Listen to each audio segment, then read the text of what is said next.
So, yeah, welcome again, Sally. Thank you. See you again after the weekend. So, yeah, you had a question. Well, just to, I noticed that. ask, and then that can kick off a nice discussion. So I noticed I had a fear of feeling pain, and I realised some people could become addicted to pain. Could be addicted to pain, like the thinking pattern of it. And then you said ego is an addict to pain, and I'd just like to hear some more about that. And Eckhart Tolle's pain body to explain that way. Well, so if you think about what characterizes the ego, it's a bunch of thoughts and emotions that make it up. So it's always negative, always negating love and peace and joy. So things like fear and attack thoughts and thoughts of being a victim, being unfairly treated. These are the kinds of thoughts that it loves. And so it will engender circumstances that seem to justify pain. It's very cunning that way. So now something happens which seems to justify the pain that you're feeling, and it's really, we're not just talking about physical pain. We're talking actually about mental and emotional pain. So there's a distinction. Physical pain is not suffering until you put an opinion to it, and there's mental and emotional interpretation of that situation. That's what creates the so-called suffering.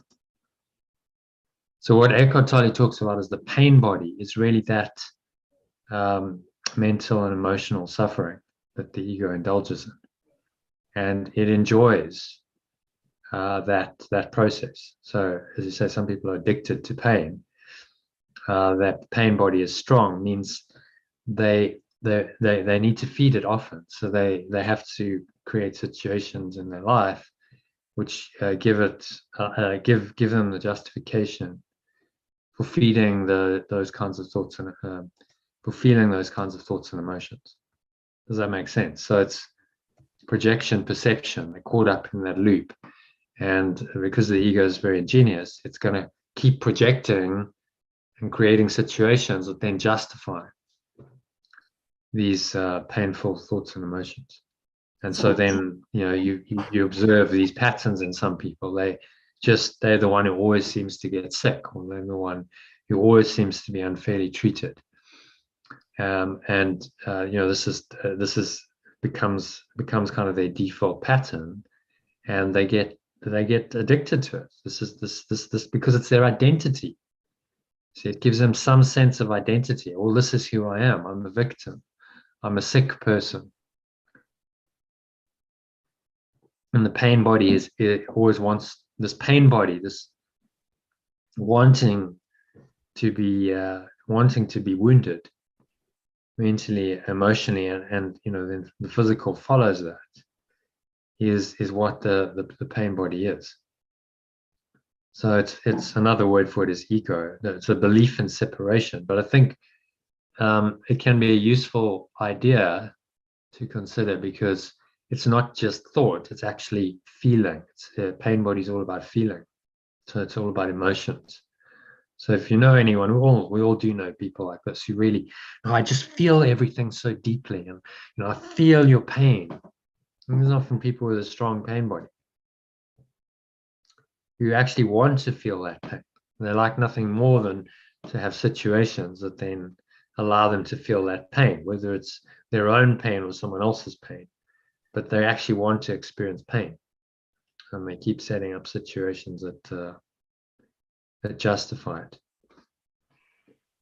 Because that's the nature of what's going on here. It's projection from the subconscious that then triggers situations and people and places and events to happen in this matrix, which then justify exactly the beliefs that trigger them, that were the initial impetus, you see. So we project from the false belief in separation, and then we perceive it from that false belief. And so the pain body, if you want to term it that, has created the situation, projected and perceived it, and it does that so well that people don't realize they're doing it, and then they seem to be able to blame the external world. Well, look, I'm in pain because this is happening, because I'm sick, or I'm injured, or because someone's unfairly treated me again. So that's why I'm in pain. So there always seems to be a justification. And yes, you're saying, well, actually, this is you're doing it to yourself. So and would if you you recognize say, that you're doing it to yourself, then the game is up. Then you can start to stop playing that insane game. so you just said something in there that brought up an inquiry for me, something around the physical body then. So you can have a mental pain, and then is it mental pain plus a story creates physical pain? I'd say physical, like a physical sensation. So often how this works is you have some kind of physical sensation. Let's say you said you had a wobbly tooth or something, or you have a physical pain. Now that doesn't become mental and emotional suffering until you interpret it and you put a story to it, does it? It's just a sensation, which was, you said you had that insight. Like, okay, well, I've got this kind of wobbly tooth going on, but it's just a sensation. If I don't label it and I don't judge it and I don't create a story around it, what is it? It's just, okay, that's a feeling of, that happening in my mouth, or that's a feeling. I learned this lesson in the Vipassana meditation retreat I did. We did an hour of fixed determination, firm determination, they call it. You have to sit and just meditate. And I got into not a very good position for some reason to start with. And so I was uncomfortable like 5 minutes into it. And now I'm supposed to sit for an hour. But I kind of took it on. I said, okay, well, it's obviously a reason. So I'll just do the Vipassana, which is just go through the whole body. And when I got to that particular area, it was my left hip. I scanned through it and I was like, okay, well, that's just a sensation in the body. There's just this kind of a pressure there. There's a bit of kind of burning, tingling. And I just observed the sensation, and it really wasn't a problem. There was no pain as such. It was a sensation in my left hip. And so I really learned, through that process that sensation is one thing, so what the what your senses feel doesn't have to create a suffering, doesn't have to create suffering in you, because that's your story and your interpretation around it, which is mental and emotional. So the Vipassana technique, which is really the basis of the modern mindfulness movement, works because it desensitizes you. You start being able to unpick the story, and you're able to just look at the sensation. It's okay, this is just a sensation, right? I'm not going to put a story around that. I'm not going to embellish this. I'm not going to create a pattern around this sensation, which is usually what you have been doing. It just, it's just pure sensation. And so you take away the story and you observe that pure sensation, and it strips away the ego component of it. Then it just becomes a sensation. Now, ultimately, it's still a setup. The ego sets you up to experience that sensation. But if you don't energize the sensation with a story, which is the pain body story, then it doesn't really have the power to hurt you, does it? It's just a sensation. Okay, well, I experienced, that sensation, and it comes and it goes, and the intensity, sometimes is more and sometimes is less, and I can observe all of that without really being upset, without any kind of mental and emotional suffering. Even in extreme cases, this is possible. People who have terminal illnesses, and they can go into this kind of higher awareness, and it can cease to really be a problem. They can just observe it from a state of pure awareness, and that kind of zones them out, takes them out of the body. So they can then have a sense of being floating above the body, which can lead to miraculous healings. Because if they've stripped away the story, and there's no more separate self sponsoring the story, then there's really no need then for the symptoms anymore. There's no need for the pain. And this is why often miraculous healing happens. So, I mean, a classic example of something like this, extreme example, is Anita Mojani. Probably know his story. But I'll describe it briefly for anyone who's listening to a recording. So she, by her own admission, she wasn't a very happy person. She had lots of mental and emotional issues, a lot of baggage, as we call it. And as a result, she got cancer. And as cancer progressed, she fought it using traditional means. For 4 years, she tried the various treatments like chemo and radiotherapy, and it wasn't working. And eventually she got to the point where her body's riddled with it. She had tumors the size of golf balls around her body. Her organs were shutting down, and the doctors really said to her family, look, say your goodbyes, because there's nothing more we can do. She's going to die in the next 24, 48 hours. And so brother or someone else was flying to her to say his goodbyes, and she went into this zone of pure awareness where she could just know this. She was no longer attached to the body or the story, and she was able to kind of transcend that all. And then she spoke to her father who passed away, and a friend who was also incorporeal, and they helped to give her some wisdom and some guidance. She said, I don't really want to go back. And her father encouraged her to go back and said, you still haven't finished your life's work, and there's still lessons to be learned. Because she was just like, I don't want to go back into this, sick, decaying body. It's not. I much prefer the pure formless awareness of perfect love, which she was experiencing. But she chose to go back, and that experience of going into the light or into pure formless awareness so intensely, going completely beyond her pain body, she transcended it. She saw her pattern. She saw very clearly what her pattern was. She saw why she got the cancer. And once she'd seen it, then it was no longer necessary. And so if it's no longer necessary, then healing happens. And so within a few days, 5 days, I think 70% of the tumors are cleared up miraculously. And within 5 weeks, it had all gone. Her body was cancer-free. The cancer was no longer necessary because it didn't fit her new belief system.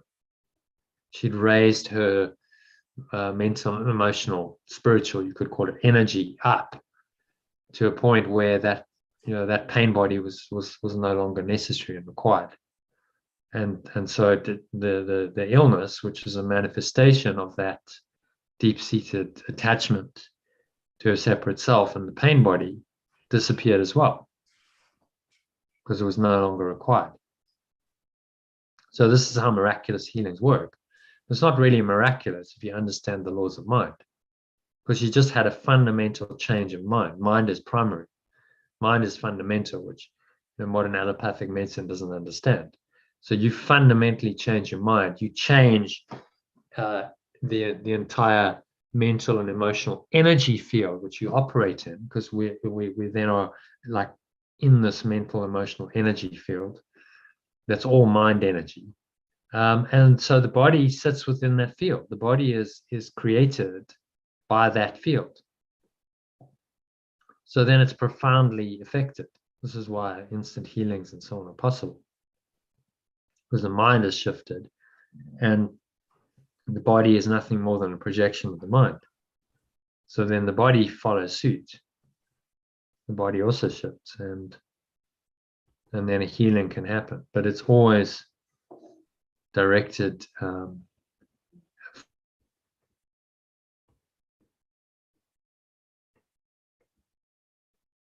from the mind level.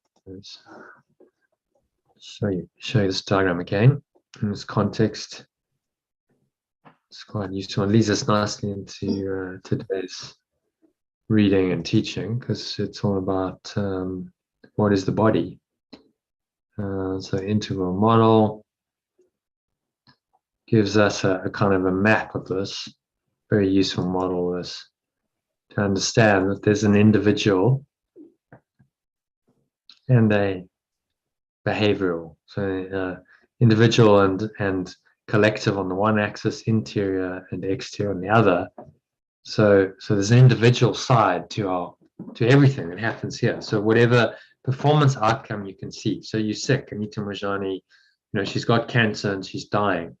That's a performance outcome in the English language, and that has been driven by her beliefs, and she understood that in this process. She understood she was not the victim, that she'd created it from various false beliefs that really weren't helpful, that didn't serve her.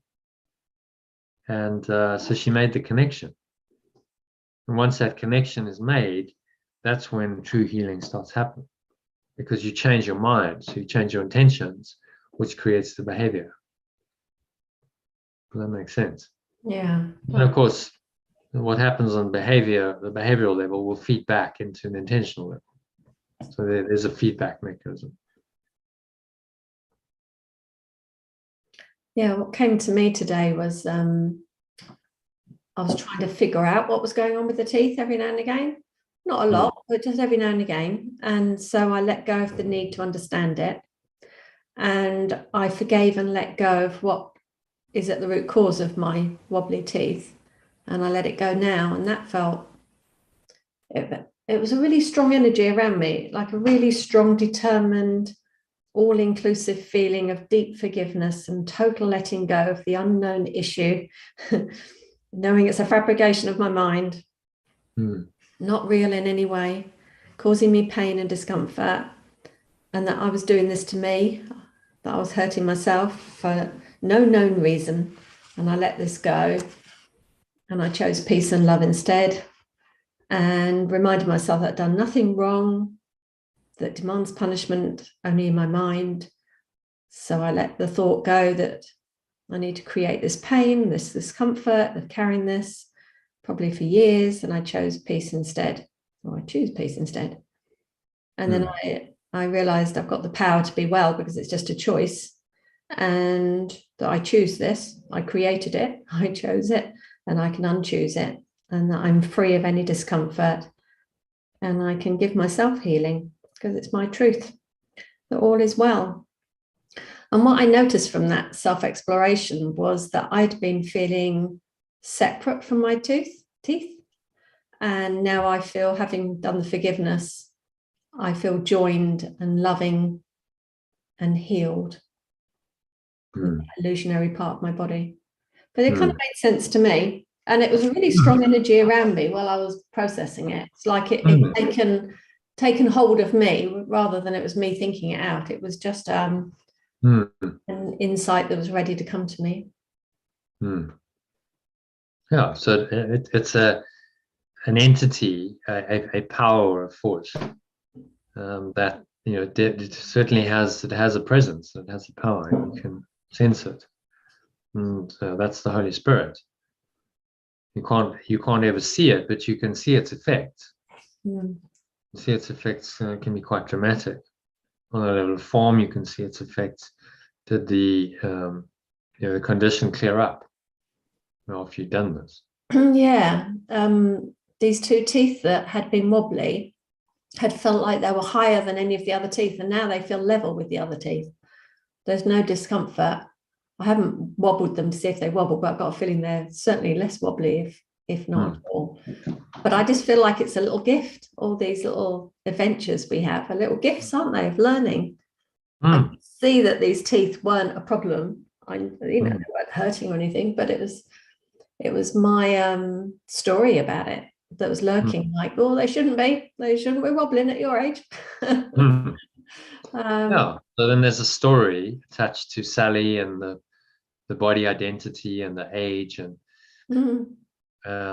if you just strip that all away, then, well, okay, it's just a sensation. It really serves no purpose. You just there's no purpose for having a wobbly tooth. And so you're just undermining the ego's thought system by doing this over and over and over again. So eventually you're restored to this individual interior where you just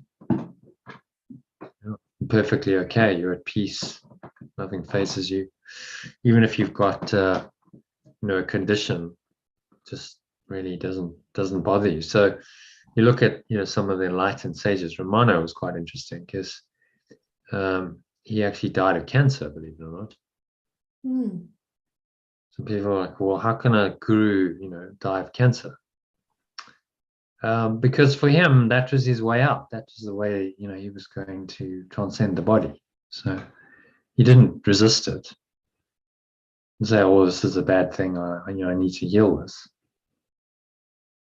He just accepted it as so. And he understood that he wasn't really going anywhere. So his disciples said, oh, Master, we're very sad. We're gonna miss you. And he says, have you learned nothing? I'm not going anywhere.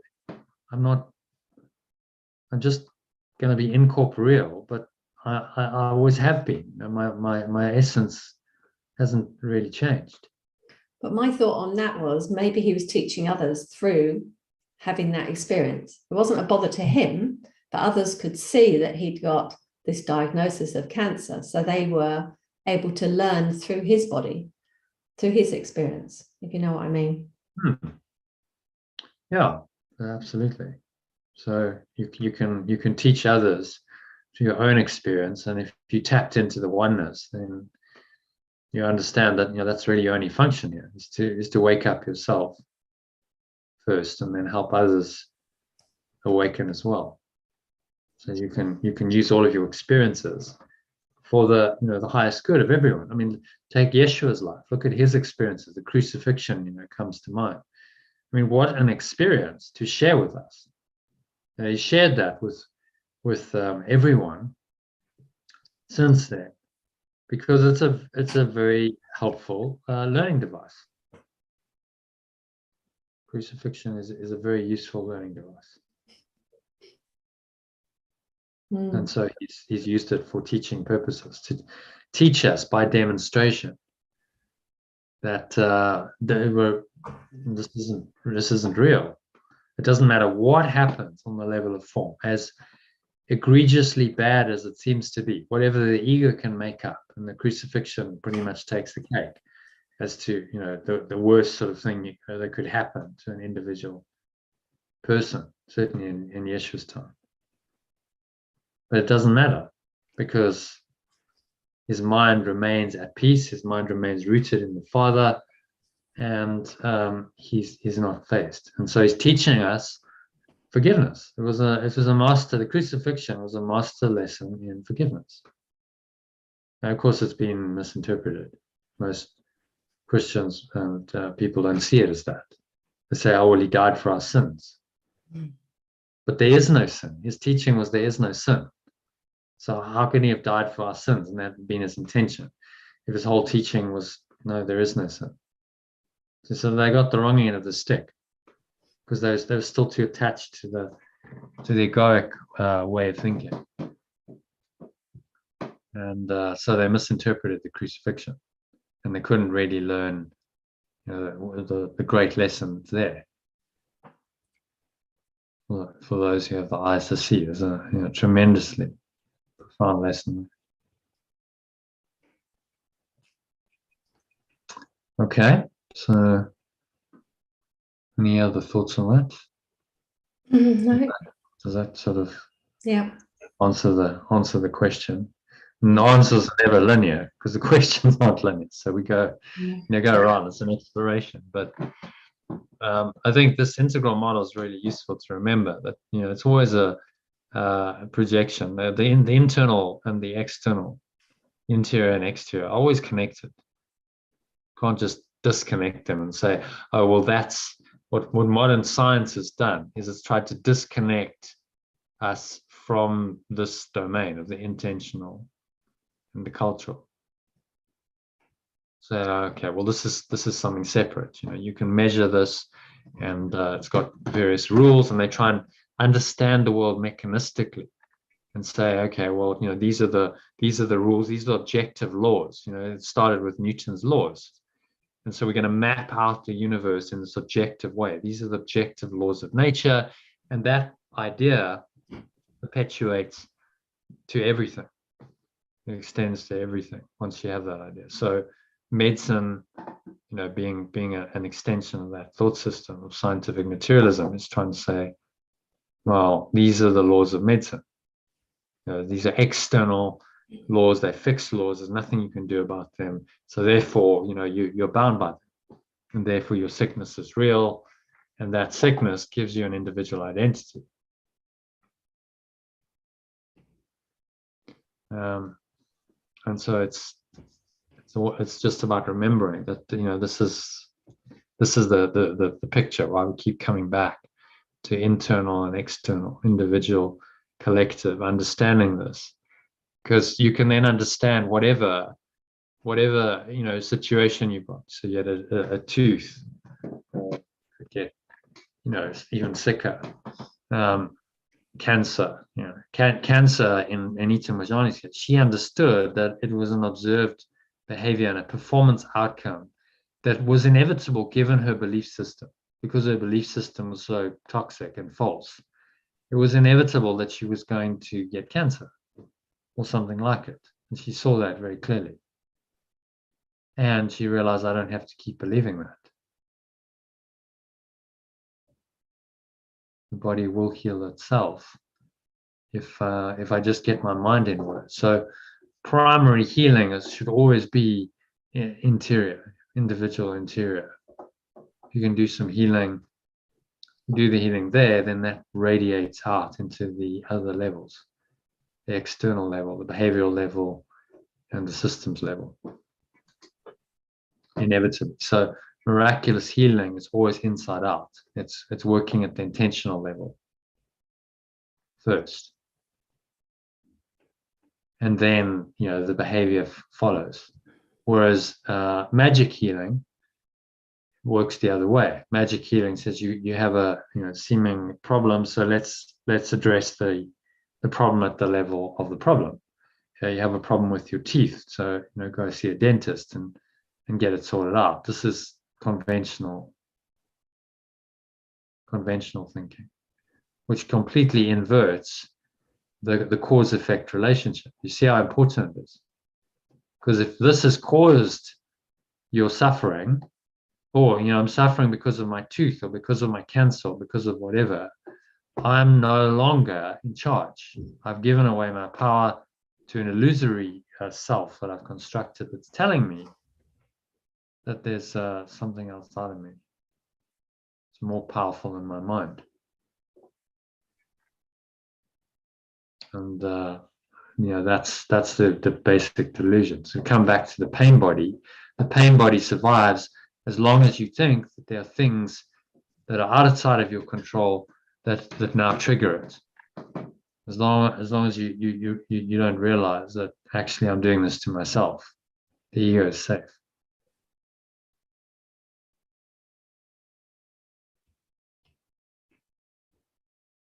Okay.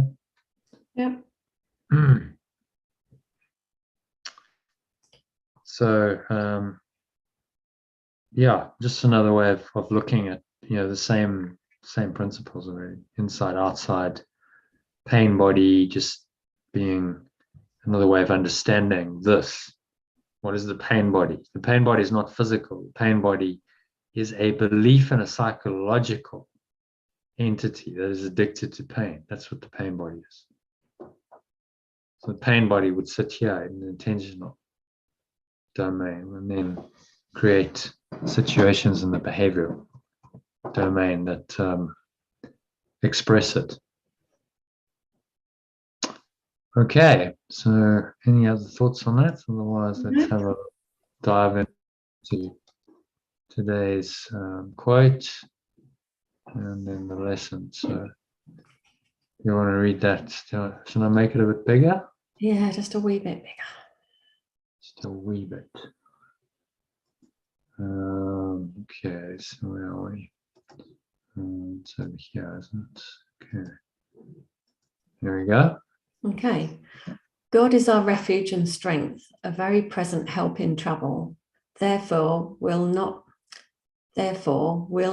we fear, though the earth be removed, and though the mountains be carried into the midst of the sea, though the waters thereof roar and be troubled, though the mountains shake with the swelling thereof. It's not terribly understandable, that one. Well, I do unpack it. So let's go and have a look. So that's from Old Testament. Don't know quite from Old Testament. I'm doing Bible quotes. It's normally New Testament, but it's Psalm 46, which was the book of Psalms. So they were actually songs, which were composed to try and bring comfort to people. I mean, I suppose you think about the world that they faced, and they didn't have the scientific knowledge we have today. It was pretty scary. All these natural disasters and so all kinds of stuff could happen. And the psalm was designed to calm the mind.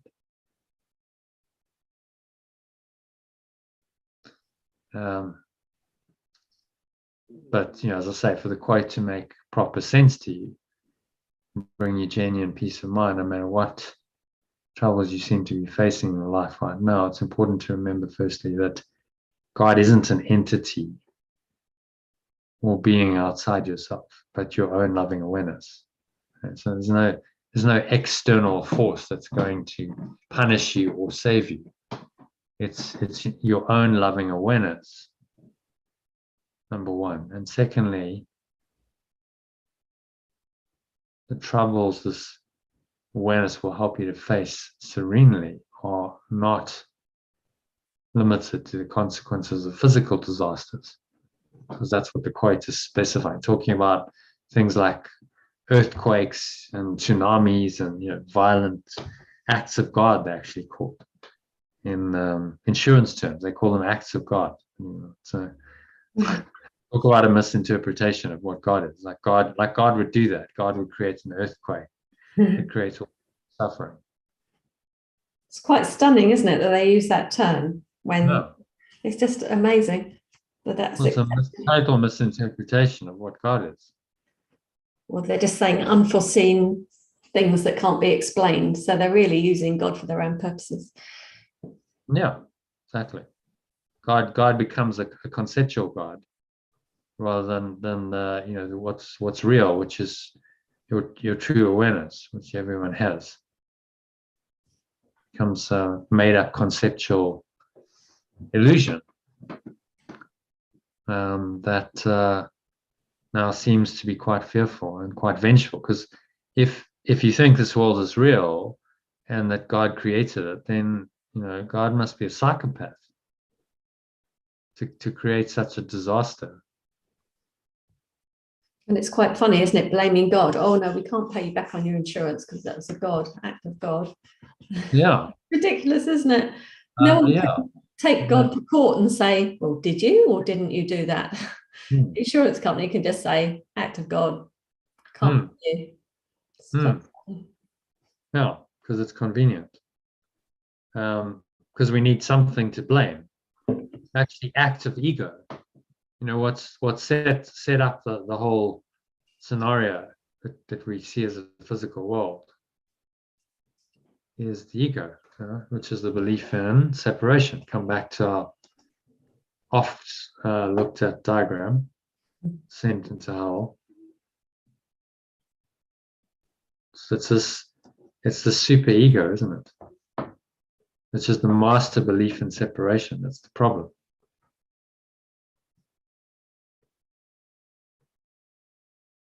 And that belief in separation then plays out in all these different ways: fear and guilt and anger and attack. And round and round we go until you're willing to really look at it and say, no, the buck stops here. I'm responsible. I'm responsible because I chose to separate. This is a conscious choice. It seems to be unconscious now. But at some point, we all chose. We said, yes, this is what we choose. This is what we want. We want separation above oneness. And that was the split in the mind. Which fortunately can be totally healed, because it's just a false belief. So whatever its effects are can be healed by simply realizing that its origin is not real, which is exactly what you were doing. This isn't real. So it doesn't matter. I don't have to go into lengthy explanations about why this happened and, the who, what, when, and all of that, and why that goes along with this thought system. I just have to recognize the one simple truth, that none of it's true.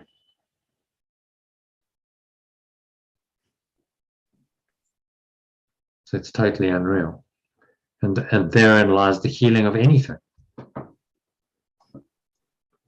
That's why it's radical forgiveness. Anything, well, it's unreal.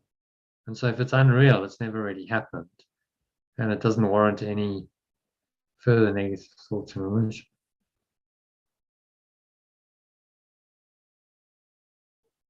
I think it changed me on Friday when I went into the pure formless awareness state doing the call. It was such a strong energy, so strong. It was like it overtook me, and well, not overtook me, but I'd allowed it in, and it didn't go away for hours and hours and hours and hours. And then I was just like, the next day, I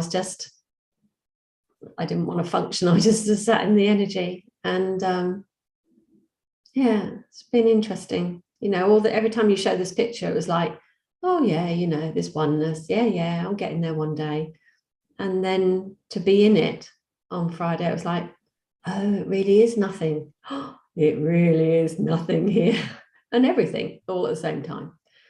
Yeah, it's good. It'd be interesting to see how that continues to develop. Yeah, well, the more this is always available to you. So if you're removing the blocks, then that should start to shine through more and more. And you start having more of these deep, peaceful, mystical experiences, which makes life pretty extraordinary. Those are not ordinary experiences on most people's minds. It feels like a get out of jail free card that whenever I want to, I can just pop into the pure formless awareness of perfect love, and it's always there. And it's just like it's just like a get out of the dream card. It's really cool. Yeah. Exactly. And this is the simplicity of salvation or awakening. It's just saying, well, it's always available.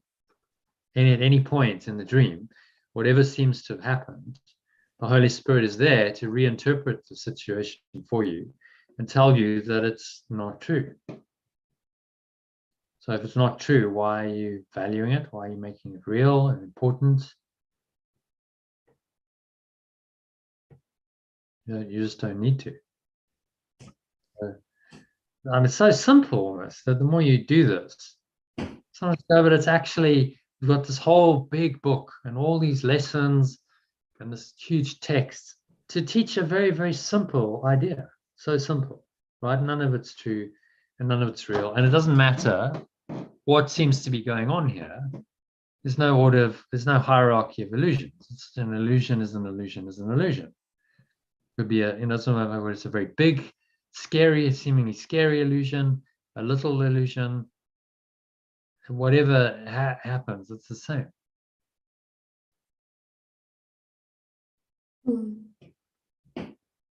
Like, get out of jail free card. Just whatever the difficulty, just remind yourself this isn't true. That's the one reinterpretation you need to do to be free. But like you say, you need the experience of it, don't you, to fully know it, I suppose. It's a thought otherwise, isn't it? The thought is, I know there's that true part of me that I can get to, but I visit it briefly in a meditation, but it's not really accessible at will, sort of thing. But then once you've really had some experience with it, it's like, it really is. Once you're in it, it really is a dream. Okay. From this perspective, I mean, when you're in the state, you have no doubt that it's a dream. And it's like, it's obvious. And this is, so this is why the mystics, why they convince. They have knowledge because they know. It's like, I've had the experience. Not anyone's told me. I've actually had the experience that, this is a dreamlike, there's a dreamlike quality to this. And that there is this true reality that I can experience. It's there. It's just really beautiful, peaceful, lovely by comparison with being stuck here in a body. So freeing and liberating. Okay, so any other questions or comments on this? We keep just returning to it because it's the reference point. Once you understand the origin of the ego, then how to undo it becomes obvious, doesn't it? Yeah. That's we go through this. What it feels to me in my life is that ego's trying to call me back from the things that catch me the most. So it's either the dog or my teeth that feel real or look real or seem real. And now, having been on this call, it makes me think, I just don't, it's not a battle between ego and myself, because I've got the ultimate superpower.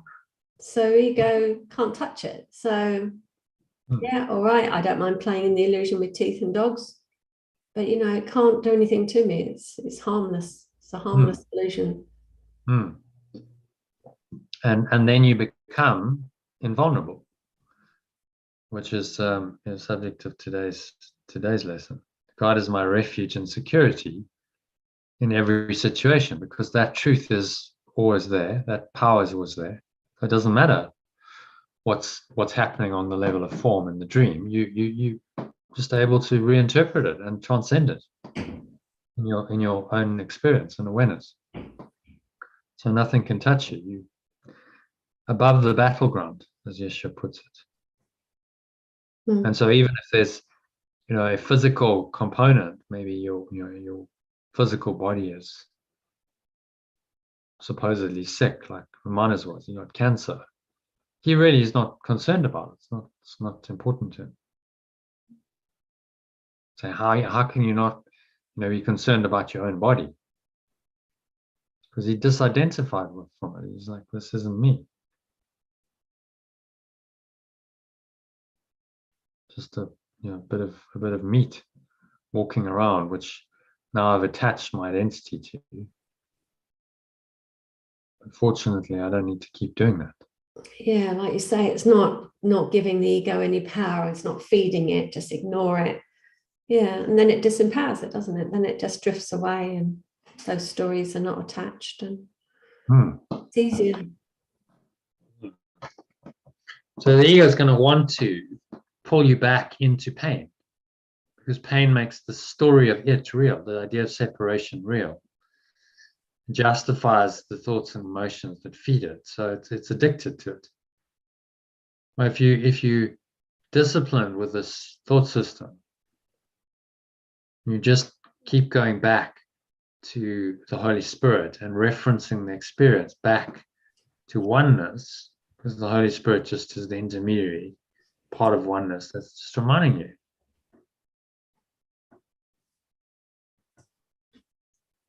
Okay.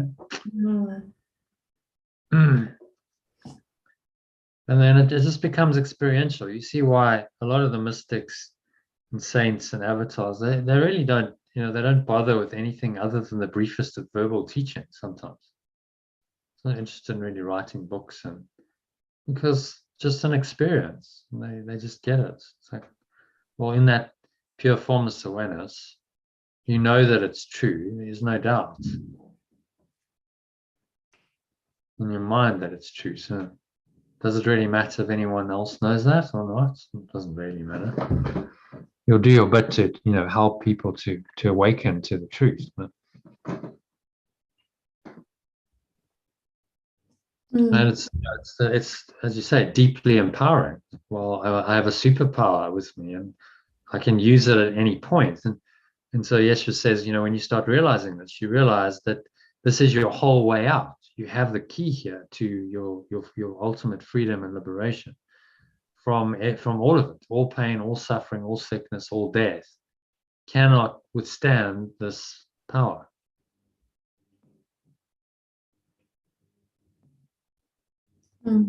Power of God, which is in your own mind. Yeah, it's using it though, isn't it? Remembering to use it. I am remembering to use it a lot more. So he's saying to us, through this mind training, remember to use it in every situation. It's always applicable because it's always the truth. There are no exceptions to the truth. The truth is still true, no matter what drama the ego's invented. So you can always return your mind to it.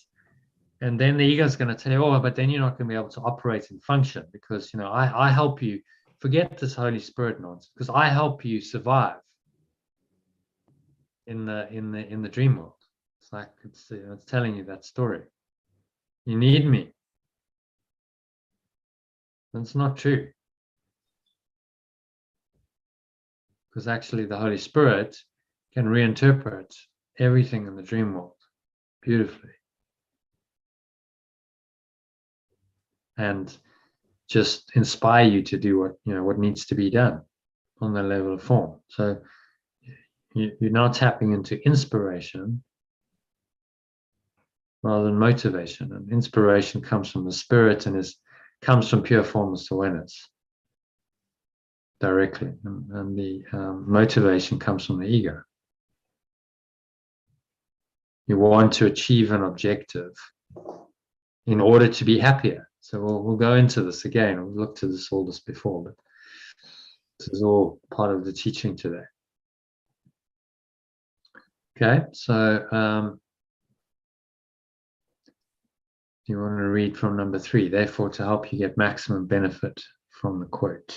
Therefore, to help you get maximum benefit from the quote, I've translated the word God into our alternative art of letting go language and changed the rest of the quote to encompass all the disasters you may face. Pure formless awareness of perfect love is our refuge and strength, a very present help in trouble. Therefore, we will not fear, no matter what seeming disasters may come to tempt us to be afraid. A very present help in trouble, right? So very present is like right here, right now. Any situation, no matter what's kicking off, no matter what trouble seems to be brewing in the dream, it's there for you because it's your own fundamental awareness, without which you would have no life. So it's just a recognition of that and brings huge, huge safety and security. This is my refuge. At any point, I can go there. And that pictures of a tsunami. The lady's standing there. Well, we can't see her face, seemingly unmoved. And that's life-threatening. The tsunami comes but it doesn't matter. It's like I'm not bothered anymore by this. I remember watching, there was a movie, one of the Armageddon movies. They had a couple of movies about a comet that was going to hit the Earth. And so these people, the comet had hit the Earth, causes tsunami, and instead of running away, the one lady goes down to the beach, where the tsunami is going to hit. So it's like going right into the face of it. And then I think her father came to see her, and they both know they're going to die, but they're really not, they're in a state of mind where they're not bothered. It's like, well, so yeah, physically, but actually we here together. It was kind of a reconciliation. They stood, holding hands, facing that tsunami, and I just thought that's wonderful. Like really not okay. So you're about to drown, but you're actually quite serene and peaceful about it all because you're not bothered about the body's survival anymore. So they transcended and gone into a spiritual domain. And that domain is always available to you. Above the battleground, Yeshua calls it. So above all of this stuff, the seeming disasters and the chaos and the sickness and the suffering and the death and the conflict and whatever else the ego's invented, is this power, this transcendent state, and it's always there. It's available to you in every situation if you just tap into it. Yeah, I've been tapping into it more lately. Like somebody stopped me today and started to tell me all her troubles, and I just stood there in that state, letting her do her thing, and it was really quite beautiful. There's no time. It didn't take I would have been thinking, oh, I've got to get back, look at the time, but I was just timeless, and I just held that space for her to heal in, just by talking in that space. And then later on, somebody was here and they were doing something, and it was all right, but it was a little bit busier and not as calm as it could be. So I tuned into the just brought peace in, and it's just so beautiful. Everything stopped, slowed down, you can feel the healing, and yeah, it's just beautiful. Yeah. And that's always available to you, always, in every situation. It's never not there, because it's your own true awareness. You see, this is why the reinterpretation is so important, because if you say God here, a lot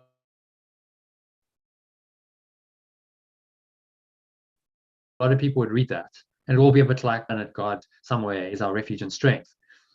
But if you change it and you say, what's my own pure formless awareness of perfect love, which is in my awareness right now as my refuge and my strength, it becomes much more understandable. Well, yes, of course. So it's a very present help in trouble, because it's my own awareness and it's always there. And it can never actually go away. Doesn't matter what I try and do to cover it over. It's always there. It's just been covered over by something else.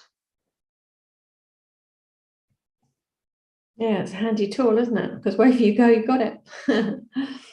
Well, it's the ultimate, what he's giving us here is the ultimate problem-solving tool. So on a practical level, you got any kind of problem in time and space, you run it through radical forgiveness, and at the very least, if nothing changes on the level of form, you will find peace, which is hugely significant. And then because of the way it works, we've projected it from our minds. Then often miraculously the situation resolved, because we're no longer projecting it from that part of our minds anymore. It's been healed.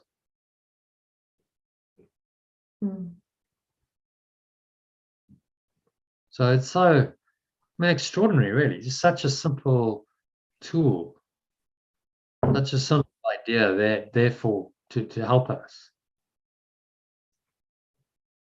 And yet we don't see it. It's right under our noses, this amazing truth. And it takes, for most people, it takes a lot of study and a lot of disciplined mind training to really start to see it and be able to use it consistently.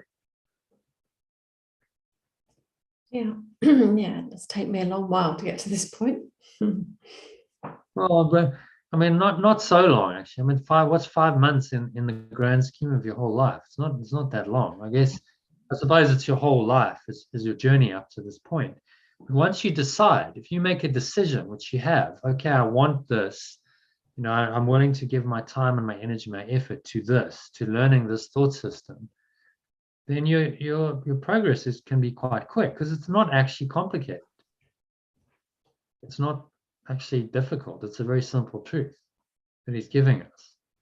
And all he's saying is you need to be consistent in applying it. So it doesn't make no exceptions. That's the difficulty, because your ego is always trying to make exceptions.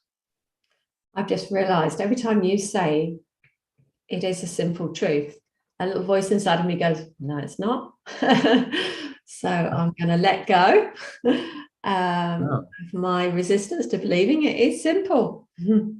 Honestly, so he's saying this is a very simple course. What could be simpler than telling you that only the truth is true? That truth is in you. Only the truth is true. There's nothing else that's true. So nothing else has any meaning, and nothing else has any effect. That's a very simple teaching. It's just so radical that we struggle with it, because what we're still trying to do is somehow trying to cling to our ego's interpretation of the world and somehow fit that in. Okay, well, I can keep my ego and I can have A Course in Miracles, or whatever the path is. And he's saying, well, you can't. There's no compromise here. If you're going to believe in the ego, then you have to abandon the spirit. You can never fully do that, but you can deny it. Our minds have specialized for centuries, decades, in denying this, and so you just keep denying it, and not ever being aware of this fundamental truth that's within you, that just needs to be allowed to come up, and listen to it and start showing the way. Okay, so let's carry on here. Does that translation? Yeah. You know what came to me? Another project. Oh my God, I do. But in time it'll happen. We need to translate the whole Bible into an alternative language to make it more accessible. Yeah. So passages like this, like, oh, okay, that's what it means. Oh, okay. So suddenly, it just changes. It brings the whole document to life. What for a lot of people is a dead document. A lot of people just, I'm not going to read the Bible. You've got to be joking. Now they read it and they go, wow, there's actually great spiritual truth here. It just needs to be reinterpreted to unlock it. Yeah, I did have that thought as well. I said to my son the other day, I said, I've never read the Bible. And then my thought was it'd be easier if it was in this terminology for me to read. So yeah. Which is not an insignificant task. I don't know how. I think the Bible's bigger than A Course in Miracles. It started A Course in Miracles, but I guess you could, you've got. Couldn't you just put it into like a, that thing that you do, that you change each word and just put it in for the whole Bible online? Well, you could cut and paste and then go through it and adjust it for those. You could, but you'd still need to edit each, because a lot of the time it doesn't work. So you'd still need to spend time, going through each. But you'd go through it anyway, wouldn't you? You'd go through it with a group of people to read it anyway. So you might as well read it with people and adjust it at the same time. Well, exactly. So that's so much recently how to do it that it would be a lot quicker job than maybe this has been. Yeah. So maybe that will in time unfold. And the way to do it is just to do live sessions and get people to be on a call, and then you go, okay, we'll go through this part of it and do the translation. And then obviously they benefit from, oh wow, I've read this passage before, but I never saw it that way. And suddenly the document, they say the living God and the living truth in the Bible, suddenly it becomes living because it's in your experience. It's not some dead book, filled with all kinds of concepts that don't really mean anything.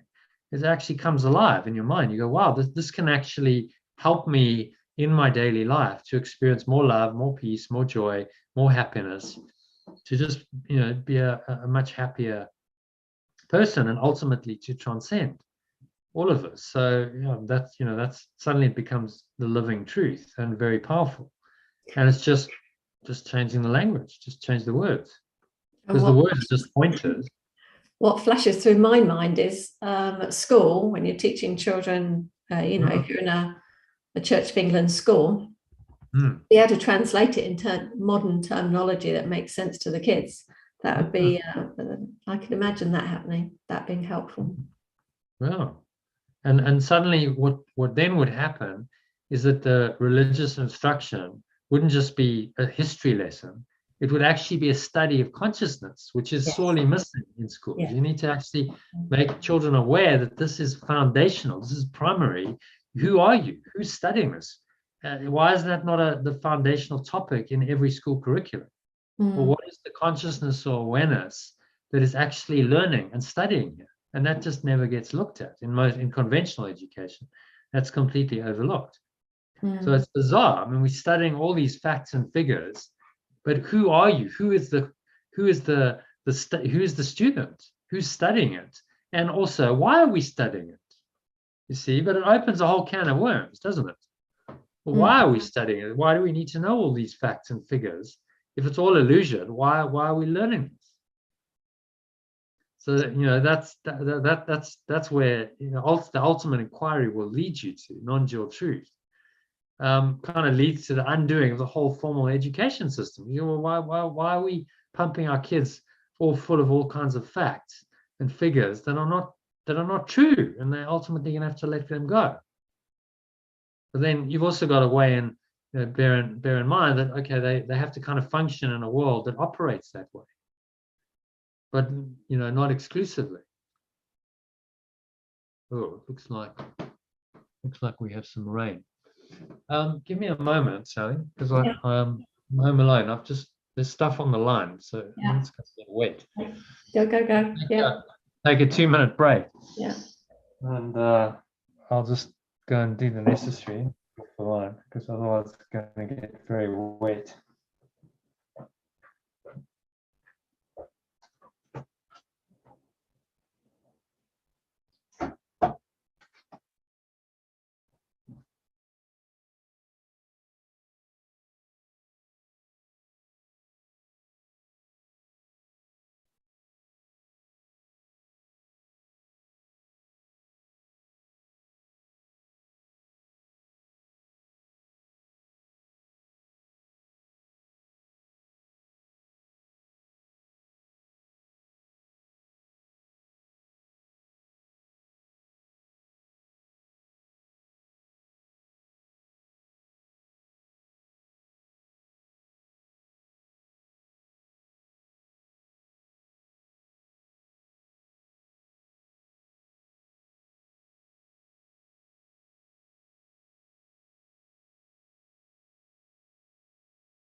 All right.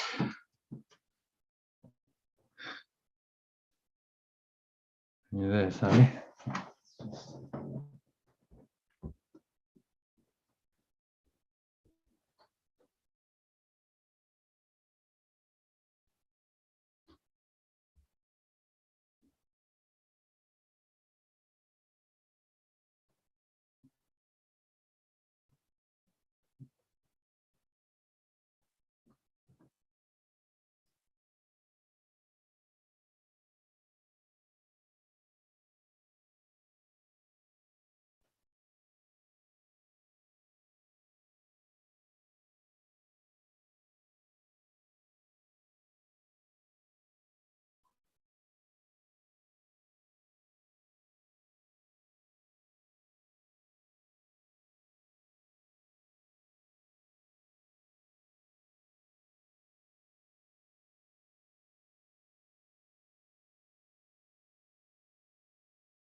Nice. Okay.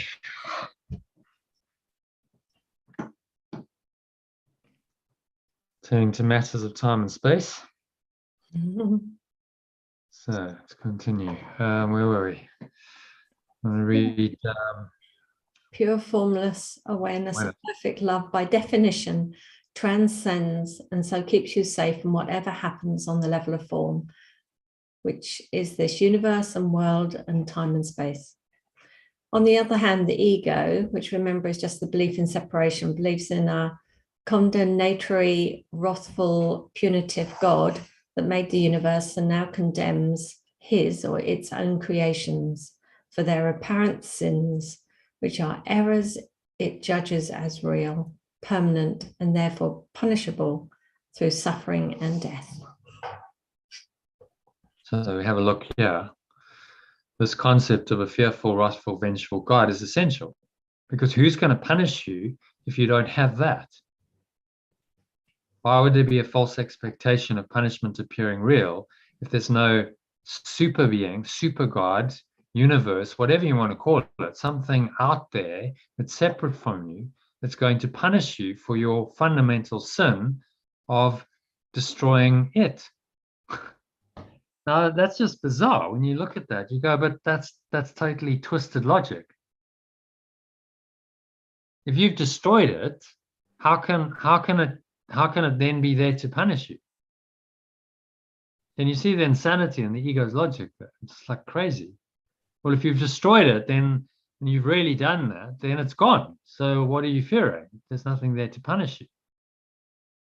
So the ego believes it's destroyed it on one hand. And then on the other says, no, I haven't actually destroyed it. So now I invent a fearful, wrathful, separate God concept that's going to now punish me. And this is the God of typically the Old Testament,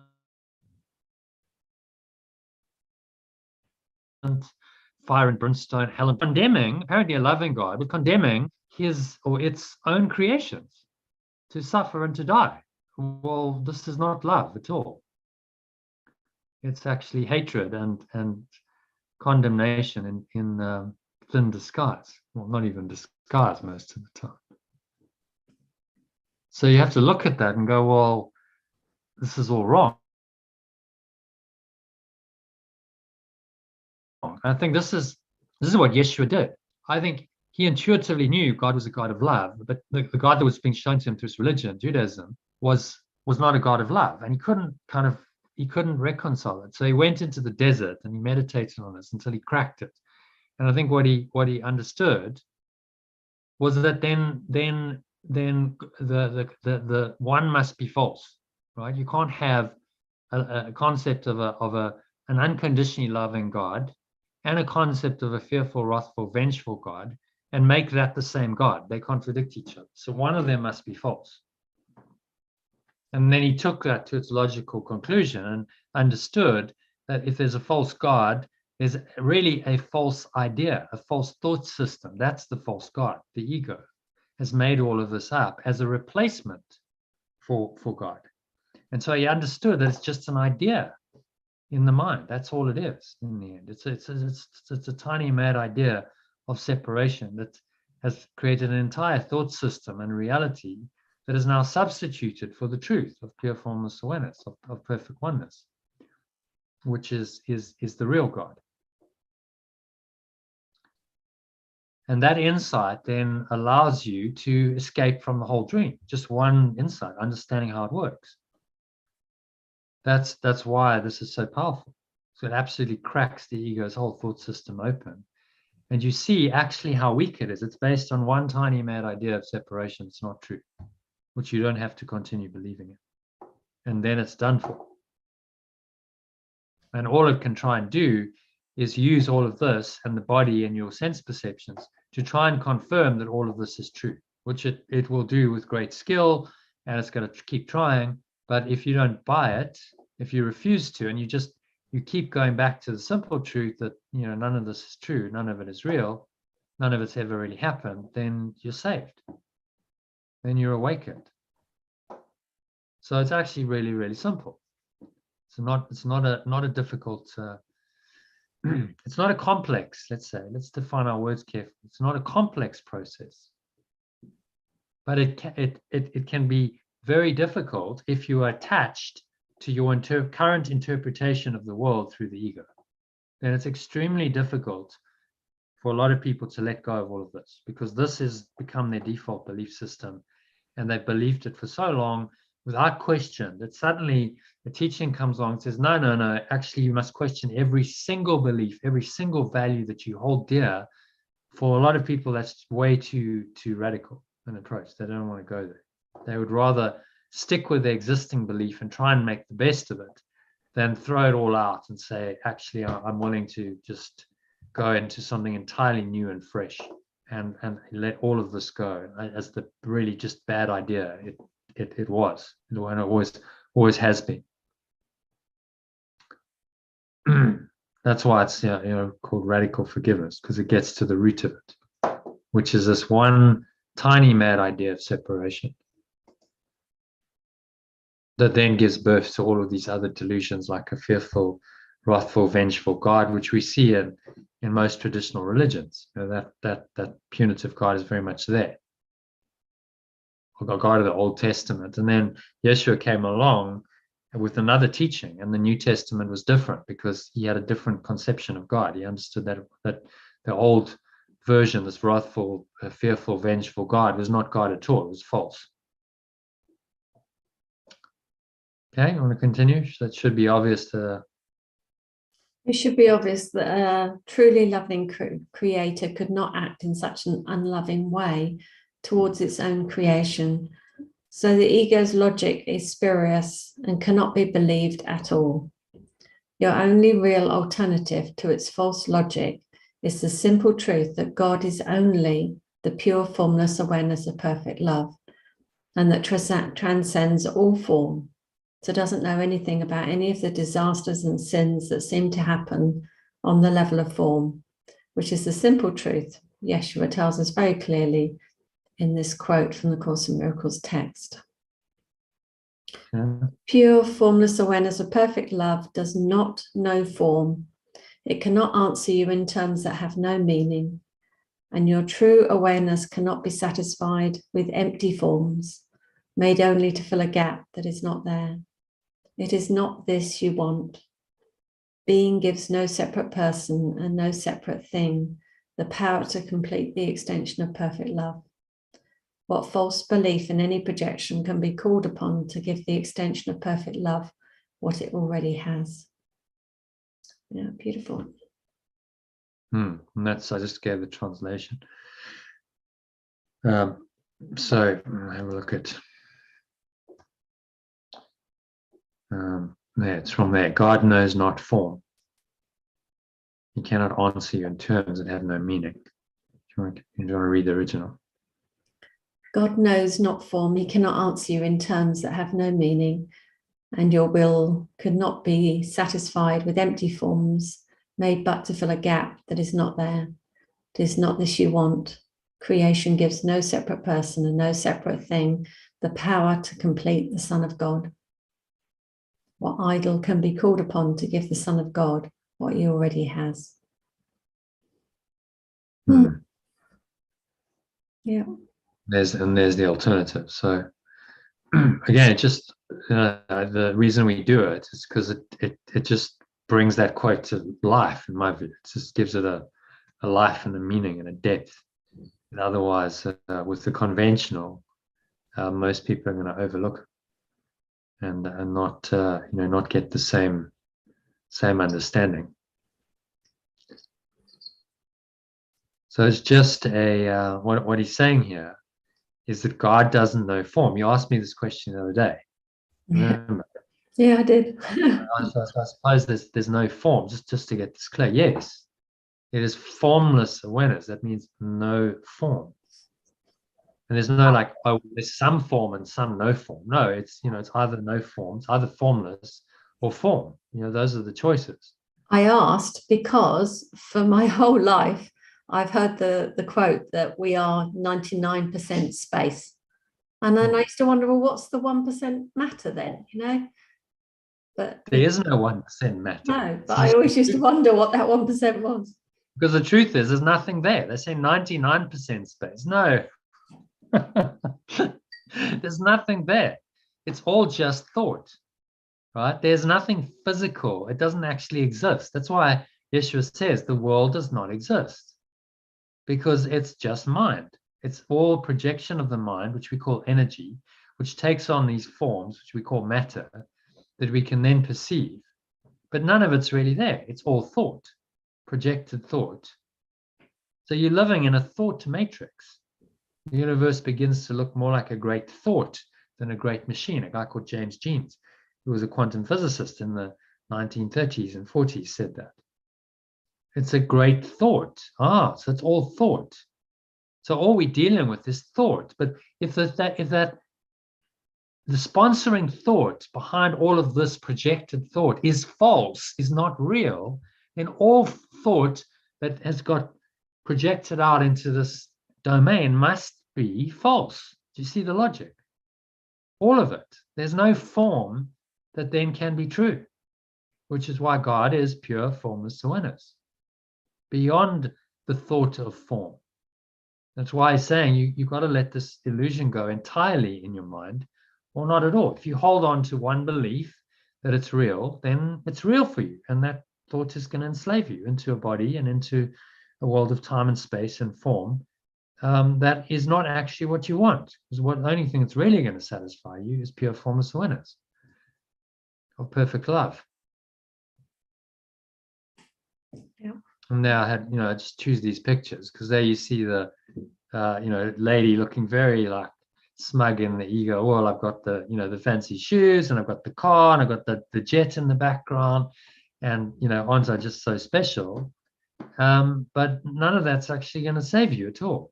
There's no point to any of that. So we look for form to fill a gap. And people go seeking this stuff because there's a gap in them. And then they seek to fill it with form. But he's saying, how can you fill it with what is empty? The form is a projection of a false idea. So how can that projection of a false idea ever satisfy you truly? And he's saying to us, you can try and you can try and you can try. And you have tried so hard in so many different ways, and it's never worked. You've never actually felt satisfied by anything in form. So why don't you just recognize that simple truth, acknowledge it, and say, okay, I get it. So I'm not going to look there for any satisfaction because I know it's never going to satisfy me. And if you've learned that, then you've gone a long way along the path. If you remember the development of trust that he talks about, the first 3 stages are all about the undoing of your belief in form, the value that you've given to, and the meaning that you've given to form. And then finally, you come to a period of settling down where you've kind of accepted, some of this truth.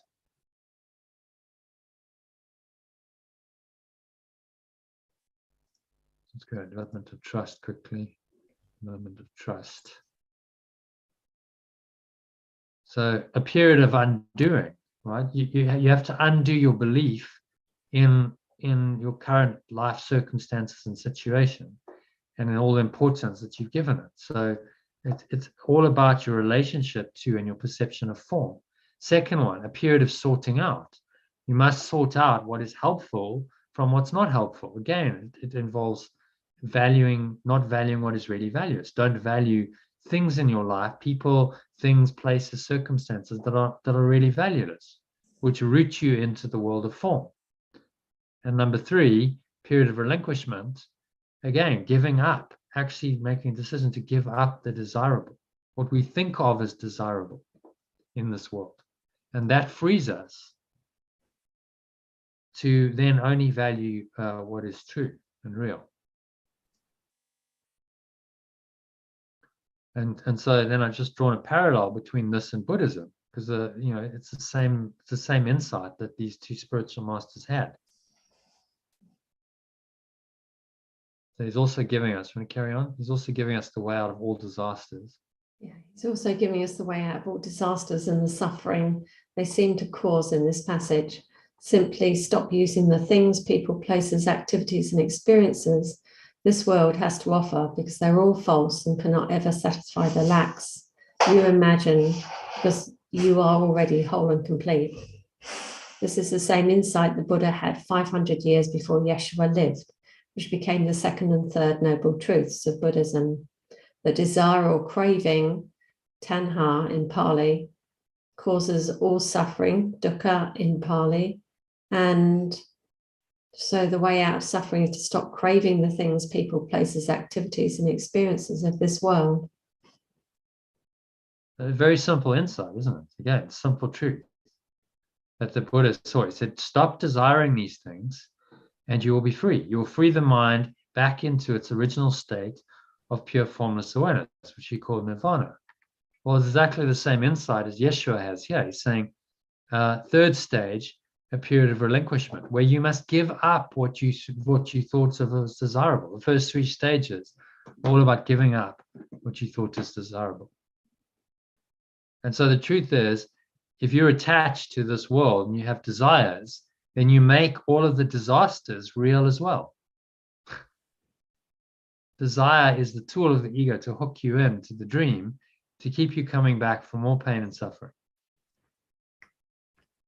And that's why desiring anything in this world is ultimately futile and illusory, because it's just going to keep you in the cycle of birth and death, coming back, trying to find an answer here where there is no answer.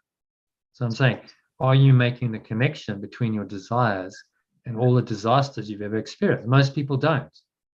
They go, oh, yeah, the desire, that's good. I want that. Oh, disaster, no, I don't want that. So they make a distinction between, desire as something pleasurable and what they don't want is something painful. And they think that distinction is valid. And Yes was saying, I think again, because actually what you desire is hurting you. What you're desiring is pain. It may not be that straight away, but if you keep doing this, you're keeping yourself stuck into a cycle of pain, suffering, sickness, and death. And so your desire is actually hurting you. And so what you think is giving you pleasure is actually giving you pain. And that's a very fundamental insight that one needs to have to awaken. Because when you see through that game, you go, well, why am I desiring anything then? I don't need anything because I'm already whole and complete. So why am I desiring anything? This was, again, the Buddha's insight, Yeshua's insight. Why do you need to desire stuff if you're already whole and complete and perfect as you were created? Well, clearly you don't. The logic is irrefutable. So therefore, any desire must be a deviation away from the knowledge of who you really are and a departure into some kind of illusory dream character and life, which is not going to save you. It's going to condemn you to suffer and to die. It's a tough one to get your head around, though. There's a connection. Well, it's simple, isn't it? It's a simple truth. Yeah, if I desire anything in this world, I'm actually desiring pain and suffering, and so that's just stupid. I'm just being ridiculous because I'm perpetuating a system of thought and behavior that doesn't work. That is going to perpetually keep me coming back for more pain, more suffering, more sickness, more death, and it's going to give me these little crumbs. Oh, well, desire that. No, that would be good. If you fulfill that desire, then you'll be happy. And we've been doing that for a very long time, seeking and seeking, and never finding. That's why life here is so frustrating, because there is no answer. You're never going to find the answer out there. There is nothing here that's actually going to make you permanently and eternally happy. The only source of permanent happiness lies within you, in your pure formless awareness of perfect love that is beyond this world. That's the only place you're going to find it. So the key insight is, if you want to read that, desire leads to disaster and suffering. Let go of all your desires and expectations, and you cannot suffer. The only time I really understood that when we were doing the instrument of peace, that the expectation actually, I hadn't really clocked the expectation part of it. Like I need the dog to be well so I can be happy. All right, okay, it's just covering up the actual story within me, the belief system. So you see how expectation is at the root of the ego. Because what started it all off was a desire to be something other than what we were. So that just perpetuates through all the desires that we now have for things and people and places and circumstances and events in the world. What we're still saying to our minds is, no, I want something else other than the truth. And I value that over the truth. So this becomes a chain in my own mind. And you have to, no one can free you. You have to let go of the chains yourself, not hold on to it. So, we're lugging our chains around with us in this world. And it's just saying, let it go, for God's sakes. Let all this go, because it's not helping you. You don't want all of these things. You want to be free and light and happy. So let all this stuff go. And then you will transcend the dream entirely. You will not be in bondage anymore. So you see the parallels. I mean, the more you go into the truth and you just formalize it. You take it out of the formal domain. Okay, well, this is Buddhism and these are the Four Noble Truths.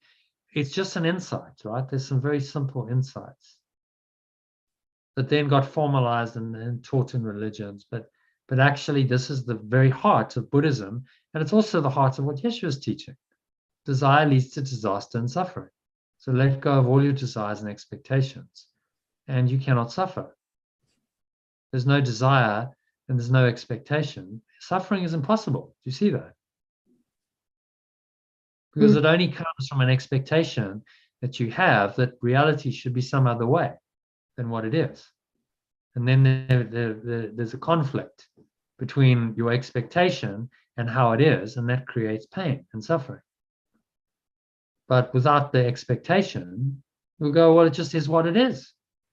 That's the acceptance they talk about. It just is what it is, and I have no expectation that it should be any other way, because it's all illusory. So why am I desiring the illusory to be different when it's illusory? By desiring it to have all these different outcomes, I'm making it real, aren't I? Again, logically, if you want to get out of it, you just don't make any part of it real. It's not a real thought system. And there's a similar Buddhist prayer, if you want to read that. I take refuge in Dharma, truth. I take refuge in Buddha, awakening. I take refuge in Sangha, the monastic order of spiritual community of which you're part. So, if you want to translate that, say as a single prayer or affirmation, I find my safety in my true self, the process of awakening to full realization of this self, and in the mighty companions that help me continue my hero's journey, no matter what obstacles I may face along the way.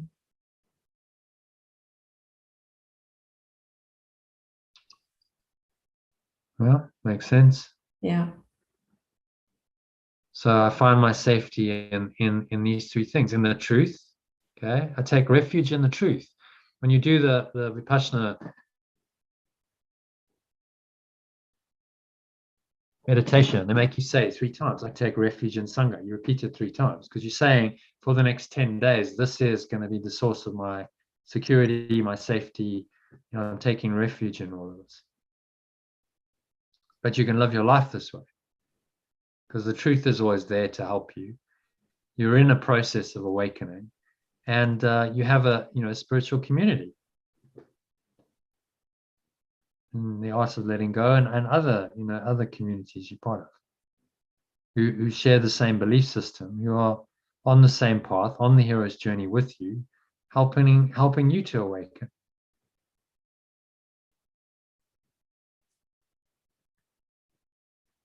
So I find my safety in my true self, that's the truth.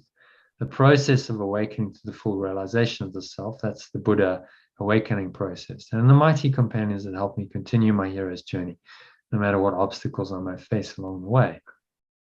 So they're also on the same journey, and we encourage each other. So, don't forget. If it's getting tough, then that's good. It means that you're progressing. It means the ego's worried. So don't be discouraged.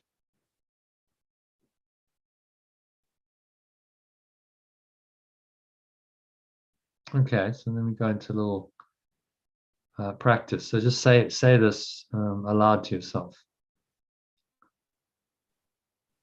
What, me? Yeah, read it and just feel into the energy.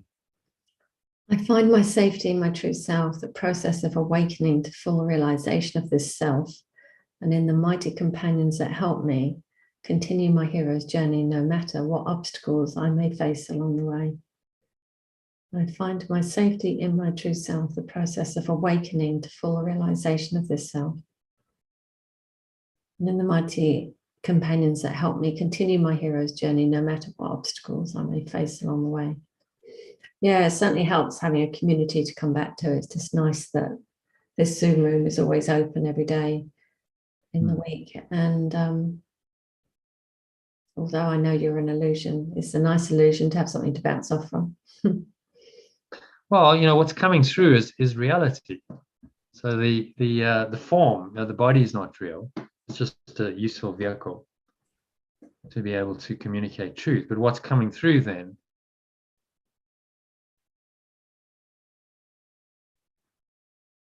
through all these channels is truth. I know there's something of value and worth and substance there because it's the truth. This is the expression of the truth. And so I'm taking refuge in my true self when I do this. And so you spend the spiritual practice is actually giving form to this and saying I take refuge in the truth. So when I'm doing spiritual practice, I'm doing my meditation, I'm doing a forgiveness process, I take refuge in the truth. That's what I'm doing. Rather than refuge elsewhere. Everyone's looking for refuge somewhere, but they're looking for it in the wrong places. Seeking it in form, and you're never going to find refuge in form. Make as much money as you like, you're never going to be safe from the ego, because in the end, the ego is going to kill you.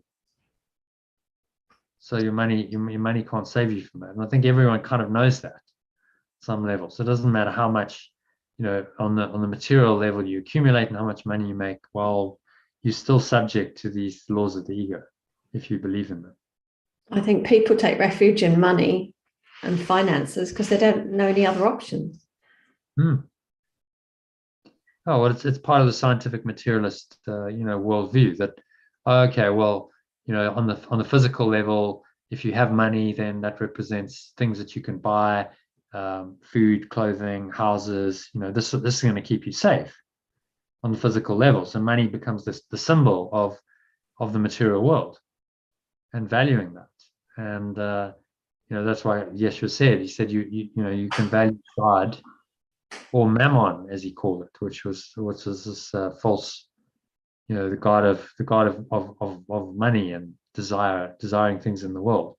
He said you can honor either of those, but you can't honor two masters. It's not possible to honor both. You must make your choice. And so again, that's radical for people. So like, well, what does that mean? I don't operate with money. No, while you're here, you can still have money, but don't make it your God. Don't make it so important and valuable that it covers over the truth, which is pure, still the same. Pure formless awareness of perfect love.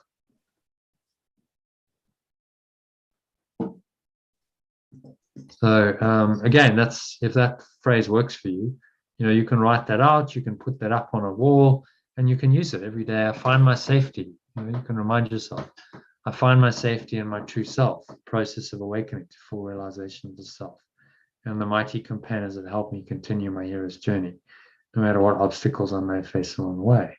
Well, you only have to say that once or twice. That kind of sets you up for the day, doesn't it? Mm. It's the statement of intent.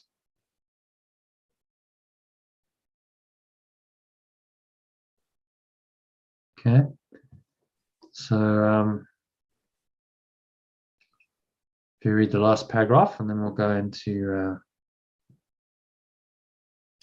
the lesson.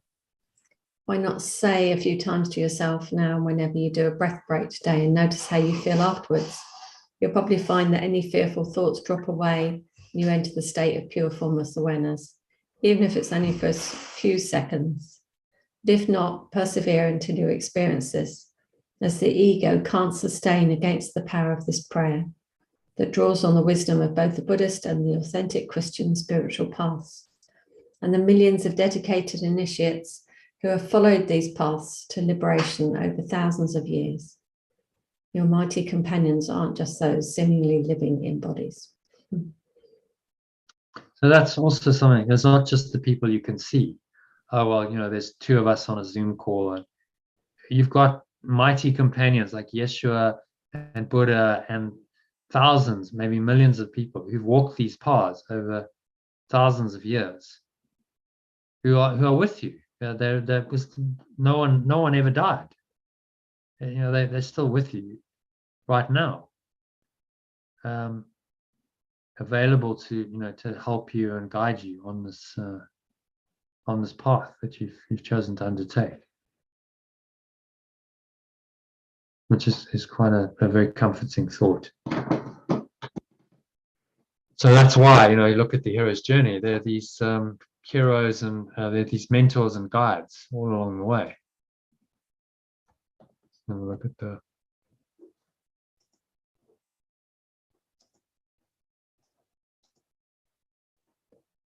helpers, mentors, guides, helping you through the challenges and the temptations. And those don't necessarily need to be physical. They don't need to be people. These could be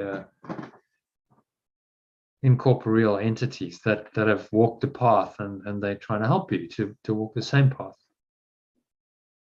to awaken to the truth.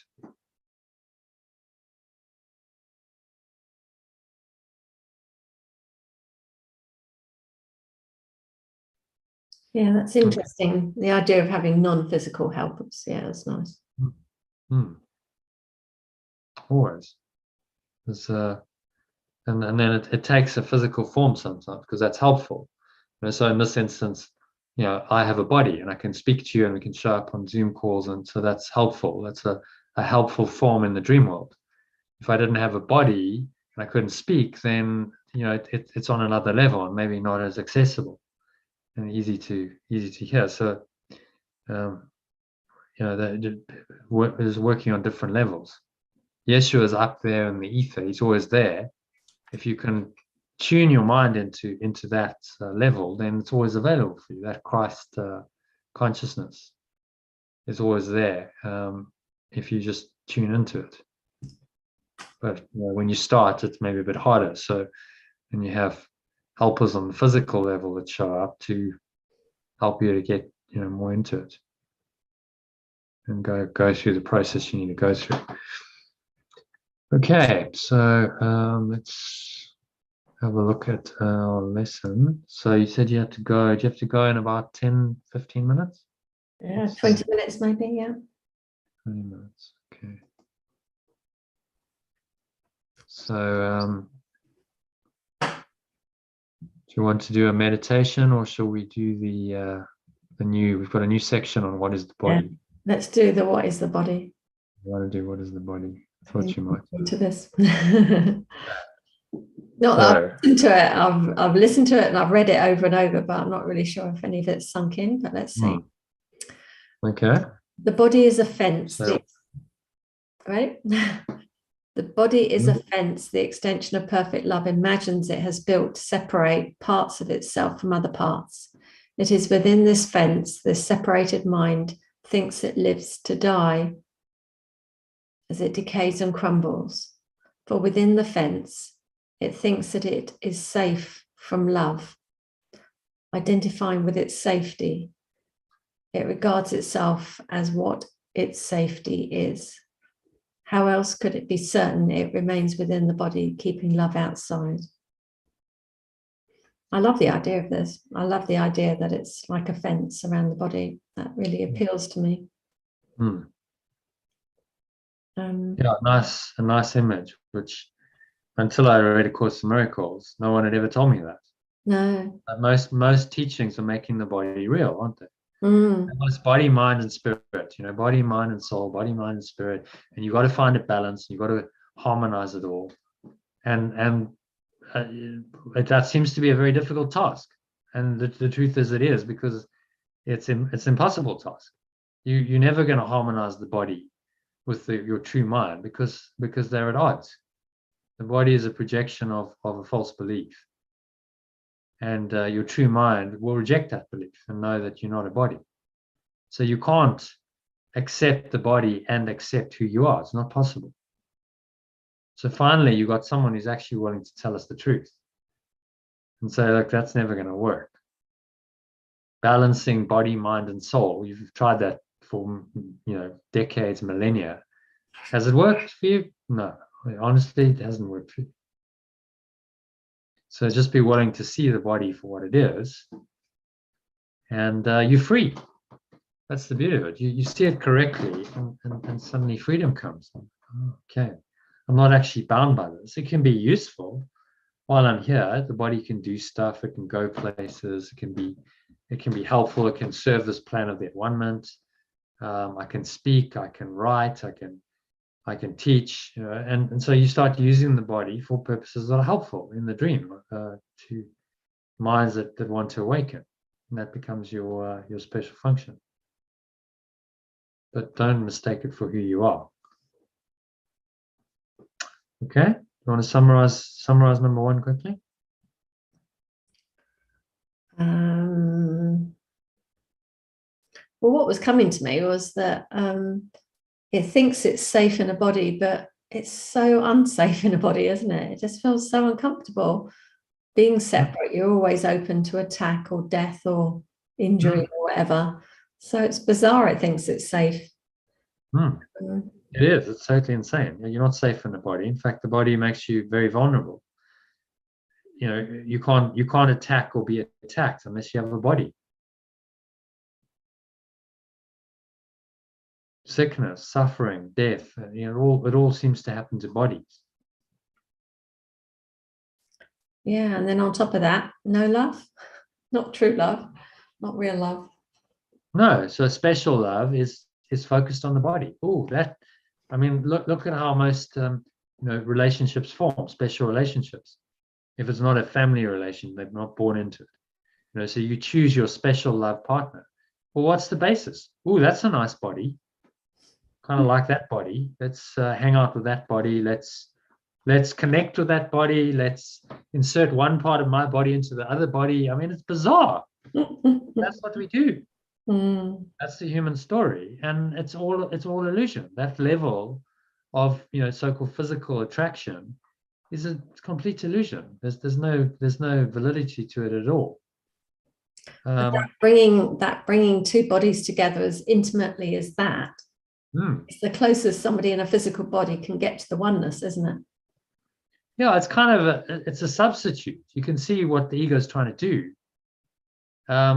Because it's trying to merge the body, but you're never going to merge your body because you've got the bodies remain. So you'll have the act of sex, and there's kind of a merging, but then they come apart again, and then we back in our separate selves. So there wasn't the true merging, because true merging is in the mind, and that is, if you've really done it, that's permanent, and that's eternal. Now you can have instances, and I've experienced it, where you actually merge into that oneness together. And so sex can take you there, and there's a whole branch called Tantra, which studies that, and it's all about using it for spiritual awakening, which is interesting. I think it can be misused because people start getting too focused on the sensations, but actually the most profound thing about that experience was not the act itself.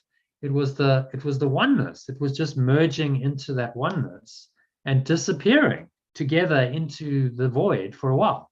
And then you come out and you're like, wow, that was just amazing. There was no sense of two separate selves there. There was just one awareness. And that was actually the most significant thing about that experience. It was a spiritual experience, orchestrated by the act can take you into a state, because it changes your mental and emotional state via biochemistry and everything. But really, the whole point of it, from a spiritual level, is to experience that that perfect oneness.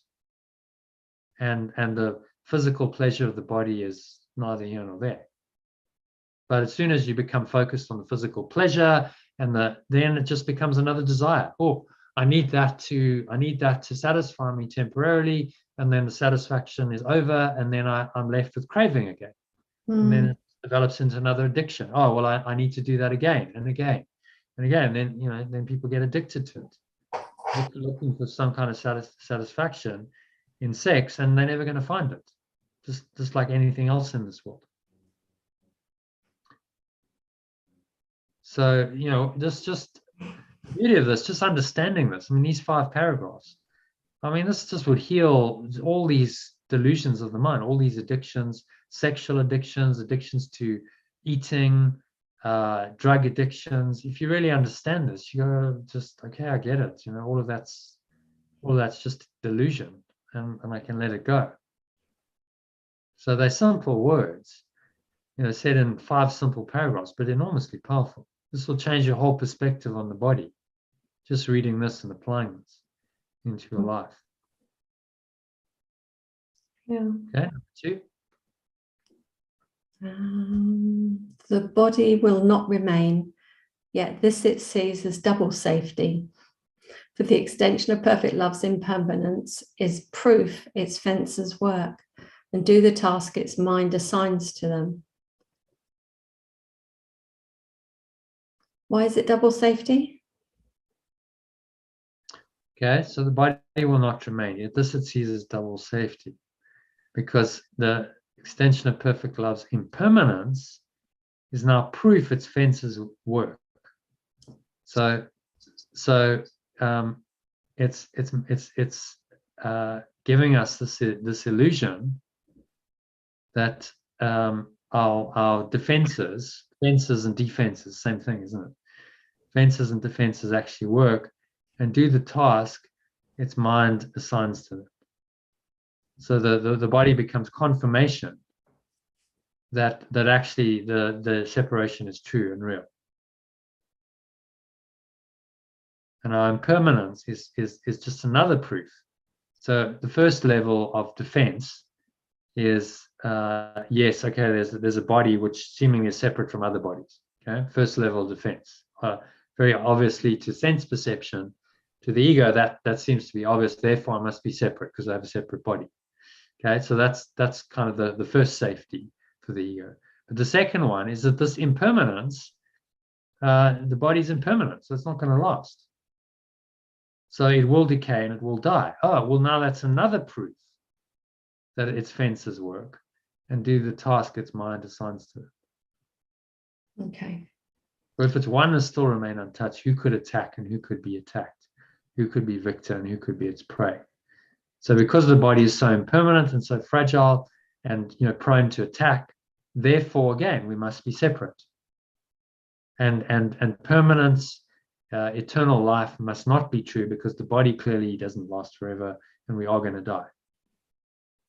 And so it's another proof, another confirmation that the ego is invented for its own delusional thought system.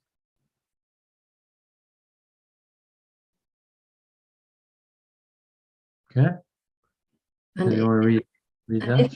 If it did not die, what proof is there that pure formless awareness of perfect love's eternal extension can be destroyed? And if it did not die, what proof is there that pure formless awareness of perfect love's eternal extension? No, that's not going in. I hear the words, but it's not going in. Okay. So you see what the ego's done. It's using the body to prove that its idea of separation is true and real. So if the body didn't die, then what proof would there be? Let's say we live forever. We are mortal.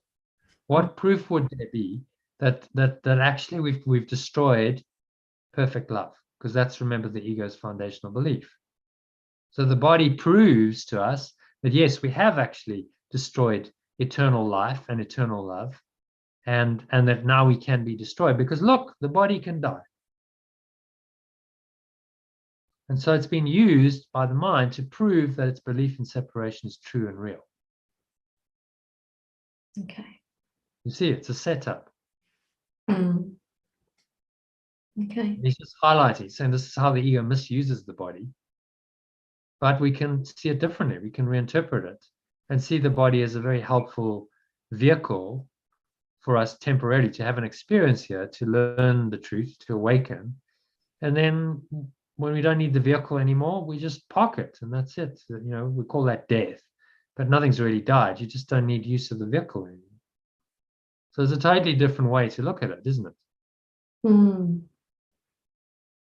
You're actually permanent, pure formless awareness. You've taken up a body, because in this world, you need something to drive around in, to use the car analogy. You can't get around otherwise. So in order to engage in this human experience, in this reality, you have to have one. So you have one, but you don't think that the car is you. You don't identify yourself with it. It's just functional. It's useful to get around it. It's not being used to prove the false anymore. Okay. Okay, so that paragraph 2 makes sense? Yeah. Can you explain it? Relatively. I think I'm going to have to read this a few more times though.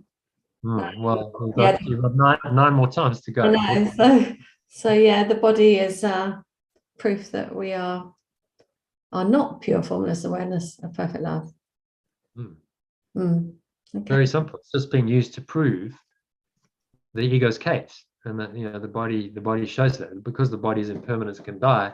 It's telling you, well, yes, therefore there's nothing permanent. You've destroyed love. There's nothing permanent and eternal anymore. And there you have the evidence, because everyone's body dies, so it must be true. Yeah. Okay. So which is why, to come back to Yeshua's example, the resurrection was so powerful. Said, right, so you think this is all true. Well, I'm going to show you that this fundamental belief in death is not true by resurrecting the body. And he showed it in the physical, so that his disciples would believe his teaching and go out and teach it to everyone. Okay, number 3. The body is a dream. Like other dreams, it sometimes seems to picture happiness, but can quite suddenly revert to fear, where every dream is born. For only love extends in truth, and truth can never fear. Made to be fearful, the body must serve the purpose given it, but we can change the purpose of the body. But we can change the purpose that the body will obey by changing what we think that it is here for. So it comes down to purpose and meaning again. Purpose and meaning. Nothing I see means anything. That's where we started the mind training. Yeah. The body will serve the purpose that's given it. So the mind decides what purpose the body will have.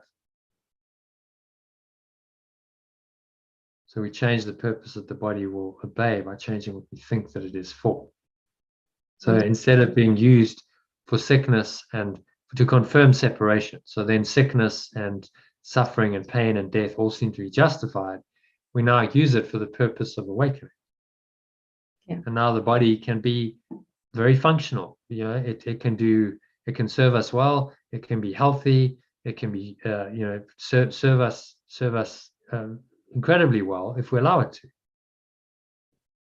because we've given it to a true purpose and we're not misusing it.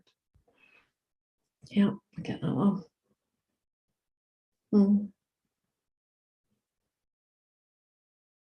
We can change the purpose. Made to be fearful.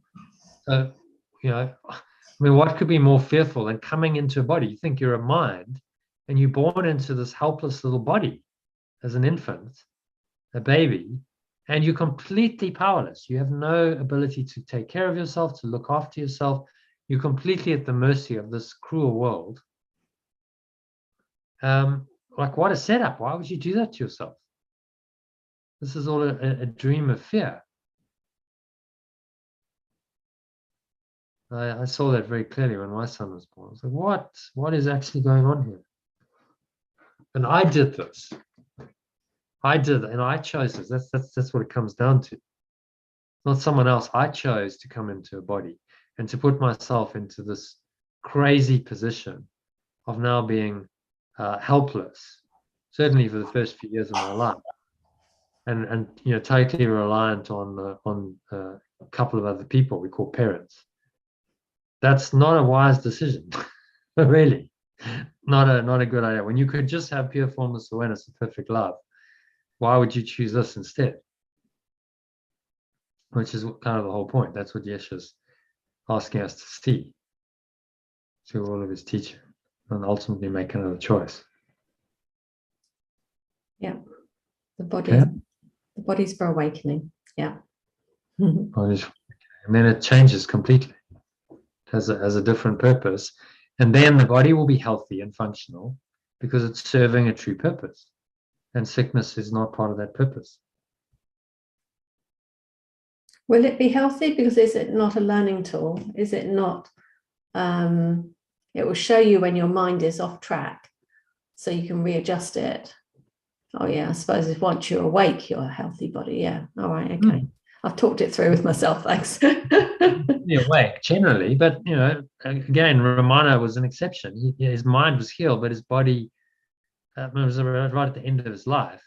But then that was his body. That was his exit. You see, so he wasn't worried about that. That was how he was going to just go back to being incorporeal. He was going to free his mind from the body entirely through that. So he used it for a different purpose. It wasn't, the cancer wasn't there to punish him. The cancer there was just to help him lay the body aside and go permanently into the pure formless awareness of perfect love. So he didn't misuse the body or the illness in that circumstance. Exactly what it was for. Yeah. Okay, number 4. The body is the means by which pure formless awareness of perfect love's extension returns to sanity. Though it was made to fence it into victimhood without escape, it has the goal of pure formless awareness been exchanged for the pursuit of its victim identity, and the suffering this brings. The extension of perfect love extends its hand to reach other minds that are its companions, to help them walk along the road with it. Now is the body innocent. Now it serves to heal the mind that it has made to kill. It was made to kill. Oh, interesting. So you just changed the meaning of the whole thing there. What should I say? Has made. To heal the mind that has made. So then the body has made the mind, which is an inversion of the truth. So you have to, just shows you language. It's you have to really be vigilant, because one word like that changes the whole meaning. Yeah, it does. Okay, does that make sense? Yeah, it's there to get us back to sanity. Yeah. So it's a vehicle. I use the analogy of the car. It's like a car. You're not your car. And some people do identify with their cars, which is why they sell these really expensive cars that are totally impractical, because it's an identification. So in the same way, you wouldn't identify with your body because it's an identification of something in form. Just seems to be more readily identifiable with, because your body's always there. So people mistake themselves for the body. They think that the physical entity is what they are, but that's just not true.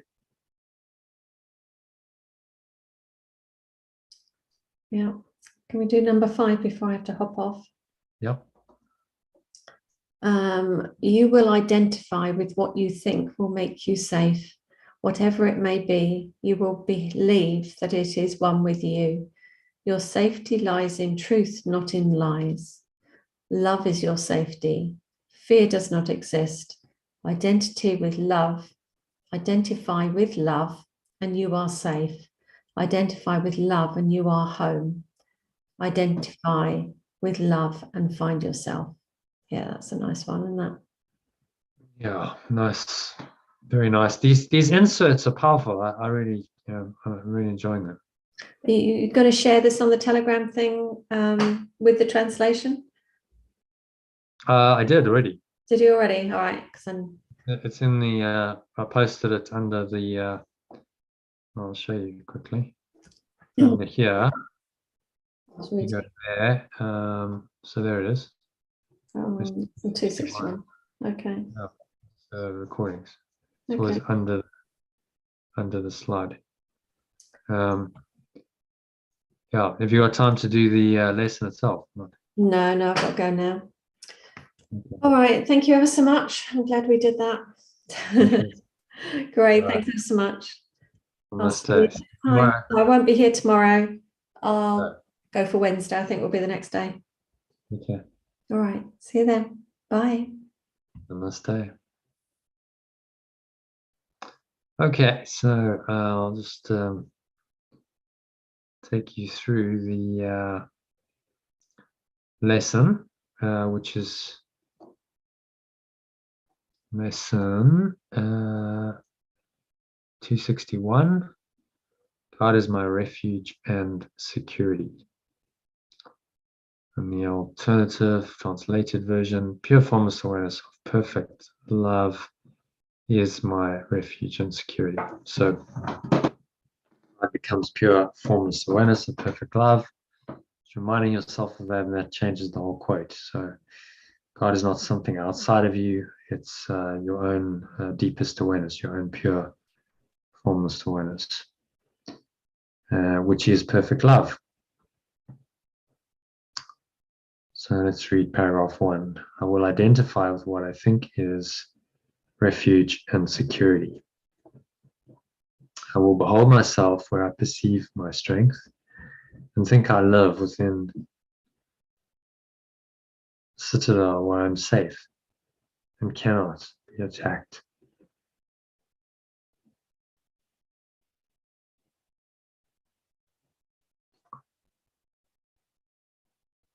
Let me today not seek security in danger, nor attempt to find my peace in murderous attack.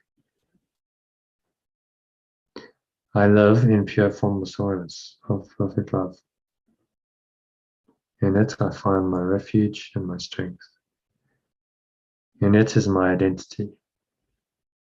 In it is everlasting peace. And only there will I remember who I really am. So lovely call to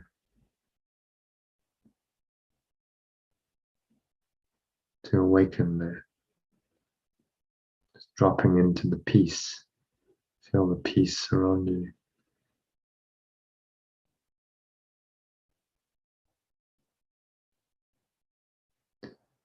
So you feel that peace. Remember, all of these lessons are just pointers. They're short for a reason. It's not to engage the intellectual mind too much. Just short pointers to the truth of who you really are.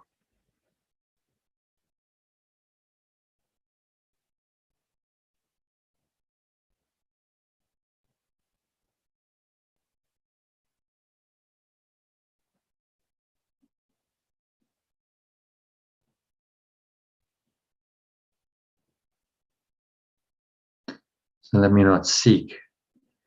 This is a prayer to conclude the lesson.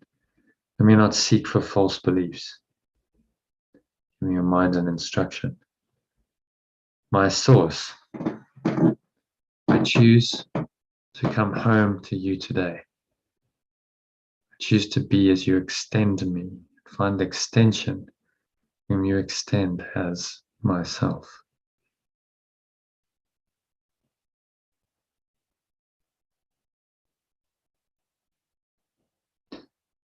Choose to come home to you today.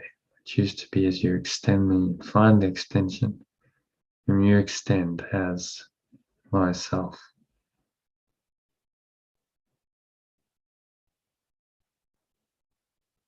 Just rest in that beautiful, peaceful energy for a few moments.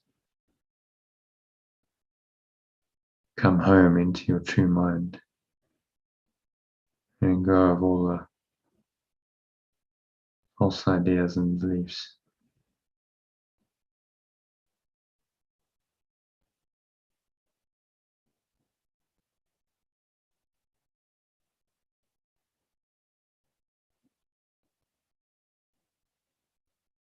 And sinking inwards. So let's move into our meditation now.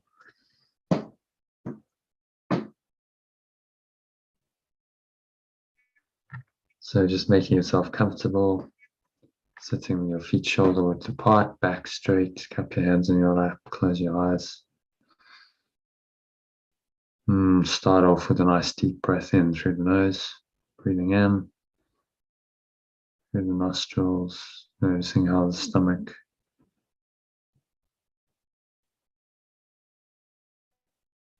rises and the chest rises.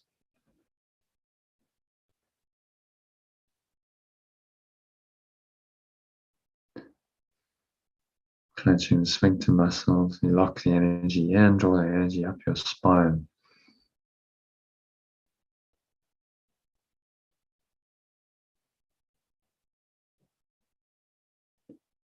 Maximal inhale breath, just imagine you breathing in the very essence of life, life-giving essence in your mind.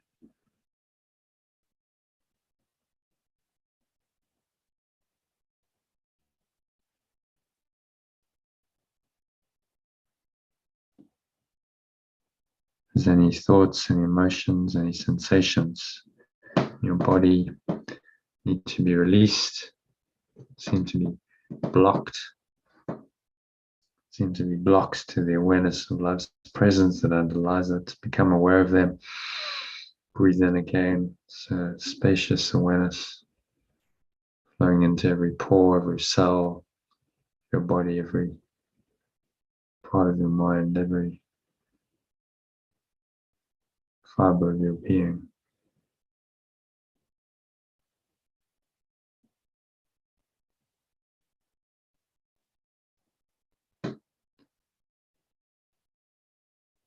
And just sink inwards, going inwards to the peace.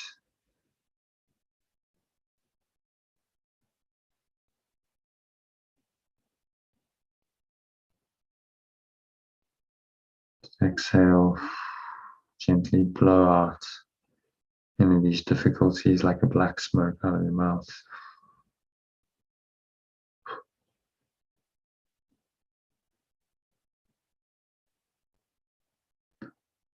Blow it all out, the breeze of your breath into the nothingness that really is. Roll the lower stomach into the spine, expel the last remaining air out.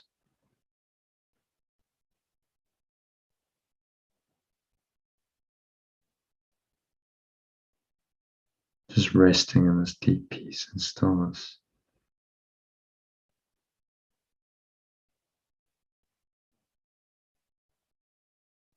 So there's nowhere else to go, and there's nothing else to do, nothing else to think about. And just let go of all techniques and just, Yeshua says, part of the course is come with holy empty hands unto your God.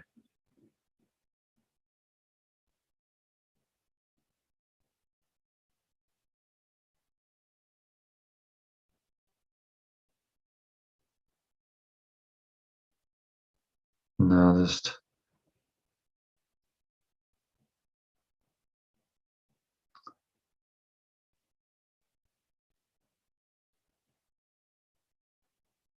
observing any thoughts, emotions, sensations going on for you. It's anything that's covering over this deeply peaceful awareness. Just remind yourself as you breathe in that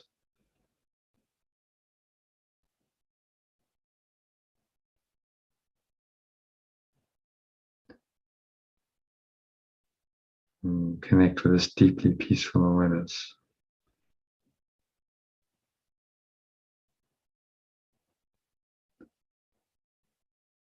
And let go of everything else. And exhale.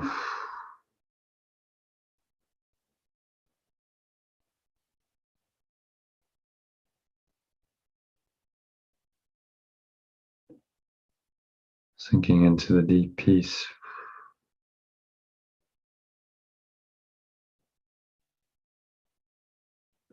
It's only that peace ultimately.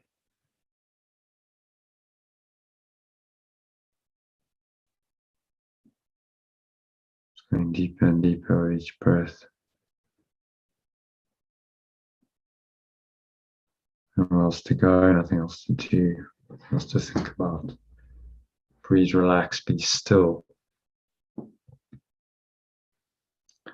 For a few minutes of deep silence.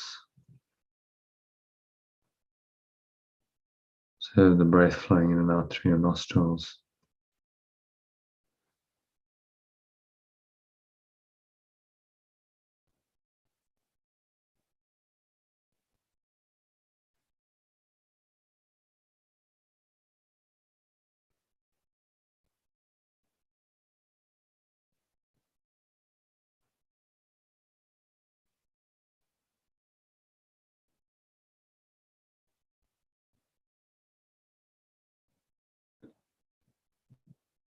So just watch the breath and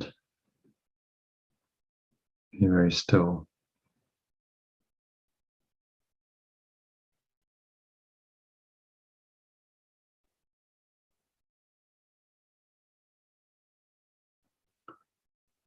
Surrender into the peace that this lesson points to.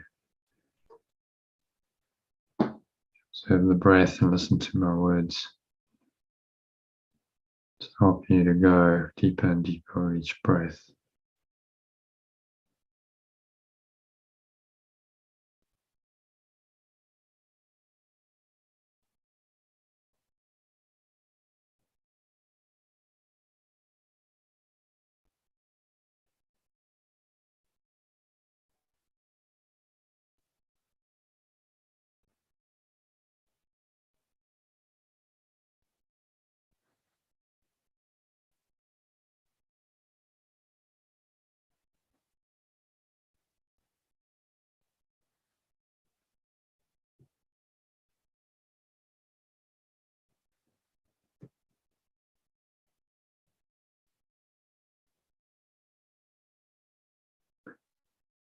So I will identify with what I think is refuge and security.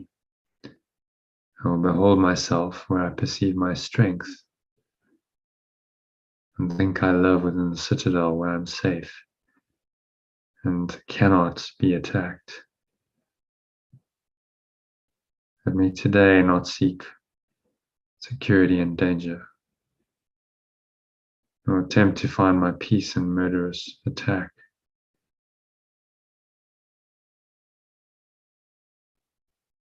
I live in pure forms, the oneness of perfect love.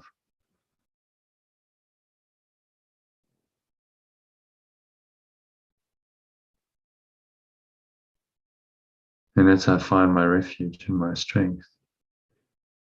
In it is my identity. In it is everlasting peace.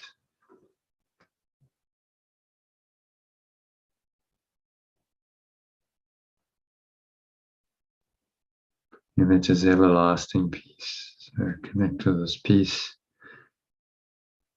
which is the only place that you'll remember who you really are.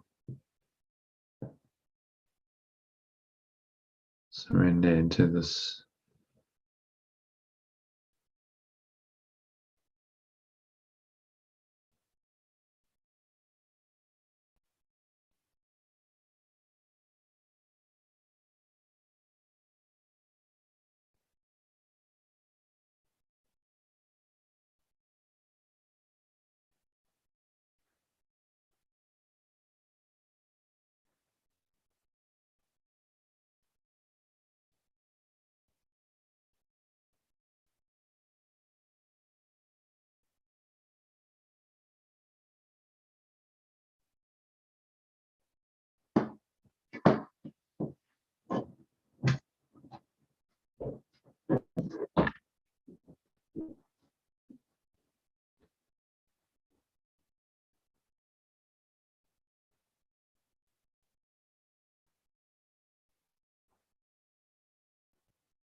Let me not seek for false beliefs.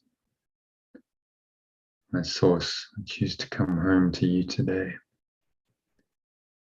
Say this to yourself in your mind. Choose to be as you extend me. Find the extension whom you extend as myself.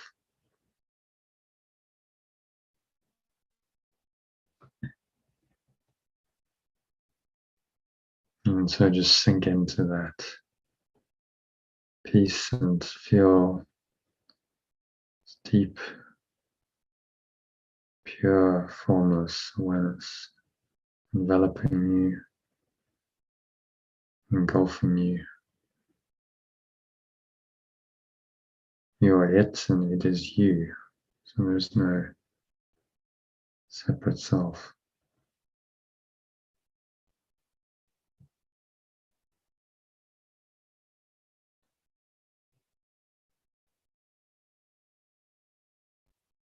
And just surrender into this pure formless awareness, infinite and eternal, deeply peaceful. Nothing you need to do, nowhere else to go, nothing else to think about for the next few minutes. Just breathe, relax, and be still. Surrender to the pure formless awareness, perfect love that you are.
And so just gently coming back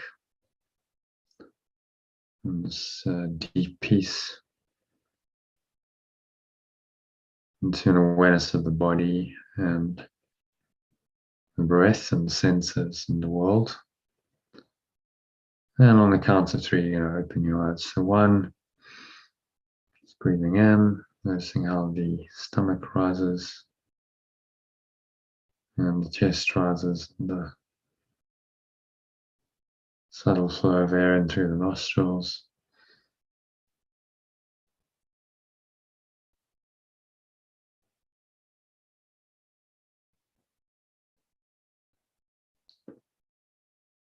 Pause at the top of the inhale as you breathe in.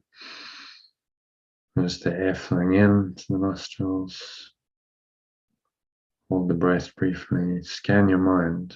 Notice any thoughts, any emotions, any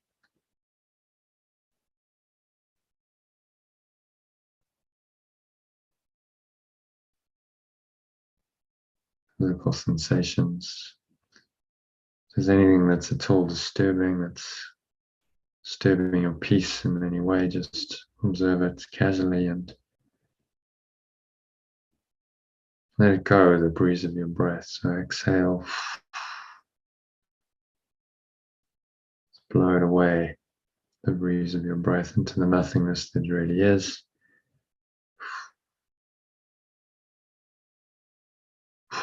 Going, gone. And we will go, surrendering it all. Exhale out. Notice how the chest and the stomach suck back in.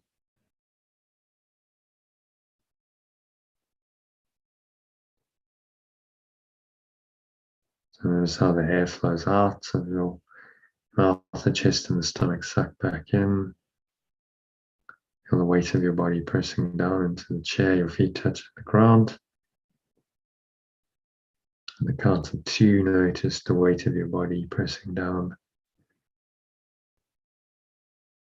Breathing in, notice any smell in your nose as you do that. Maybe there's a subtle taste in your mouth, notice that.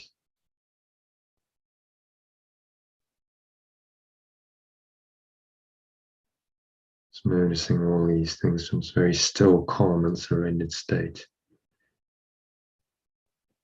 Just the pure formless awareness of perfect love that underlies everything. And you breathe that into every pore, every cell, every muscle of your body, every part of your mind, every fiber of your being is infused with it. So you continue on with your day in this connected state.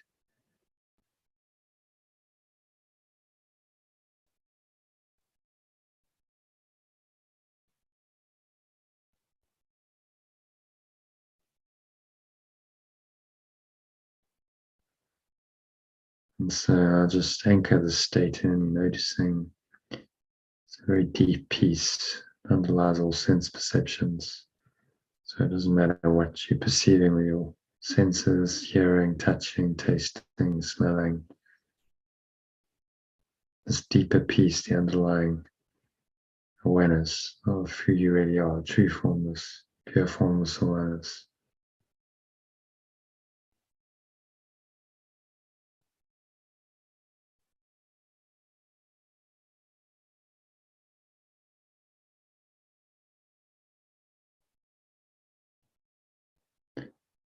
And so just set the intention to stay here in this deeply peaceful state, just where your refuge and security is. To help you do that, remind yourself frequently of today's lesson. God, or if you prefer our terms of language, pure formless awareness of perfect love is my refuge and security. So this is where you'll find safety and security, nowhere else.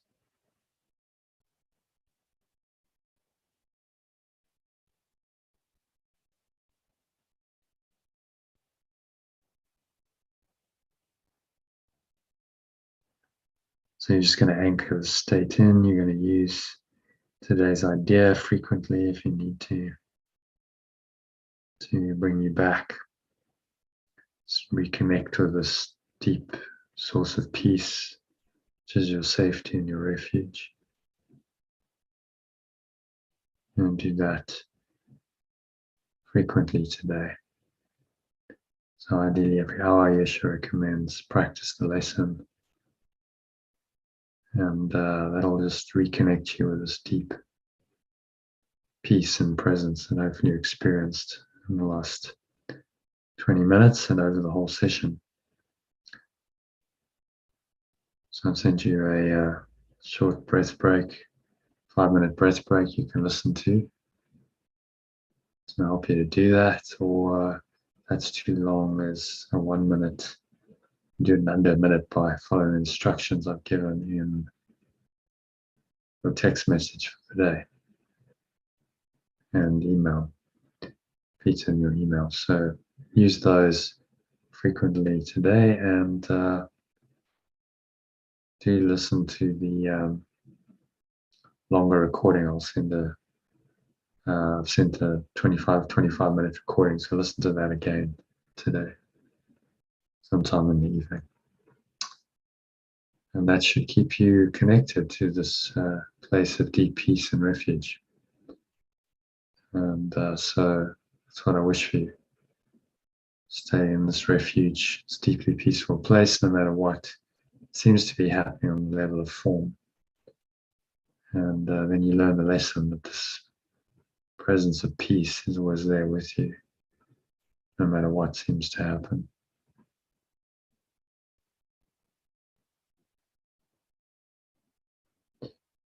So that brings us to the end of the meditation and the end of today's session. So thank you for joining, Sally, and anyone else who's joined on the live stream, was listening to the recording on the Telegram group. No, there's no live session tonight, so join us again tomorrow at the same time, 12:30 UK time, 1:30 p.m. South African time, in the Zoom room for another dose of inspiration and healing. Thanks so much, and namaste, which means the divine source, divine self in me, which is source of my refuge and safety, acknowledges and honors that same source in you of refuge and safety and peace. Peace be with you.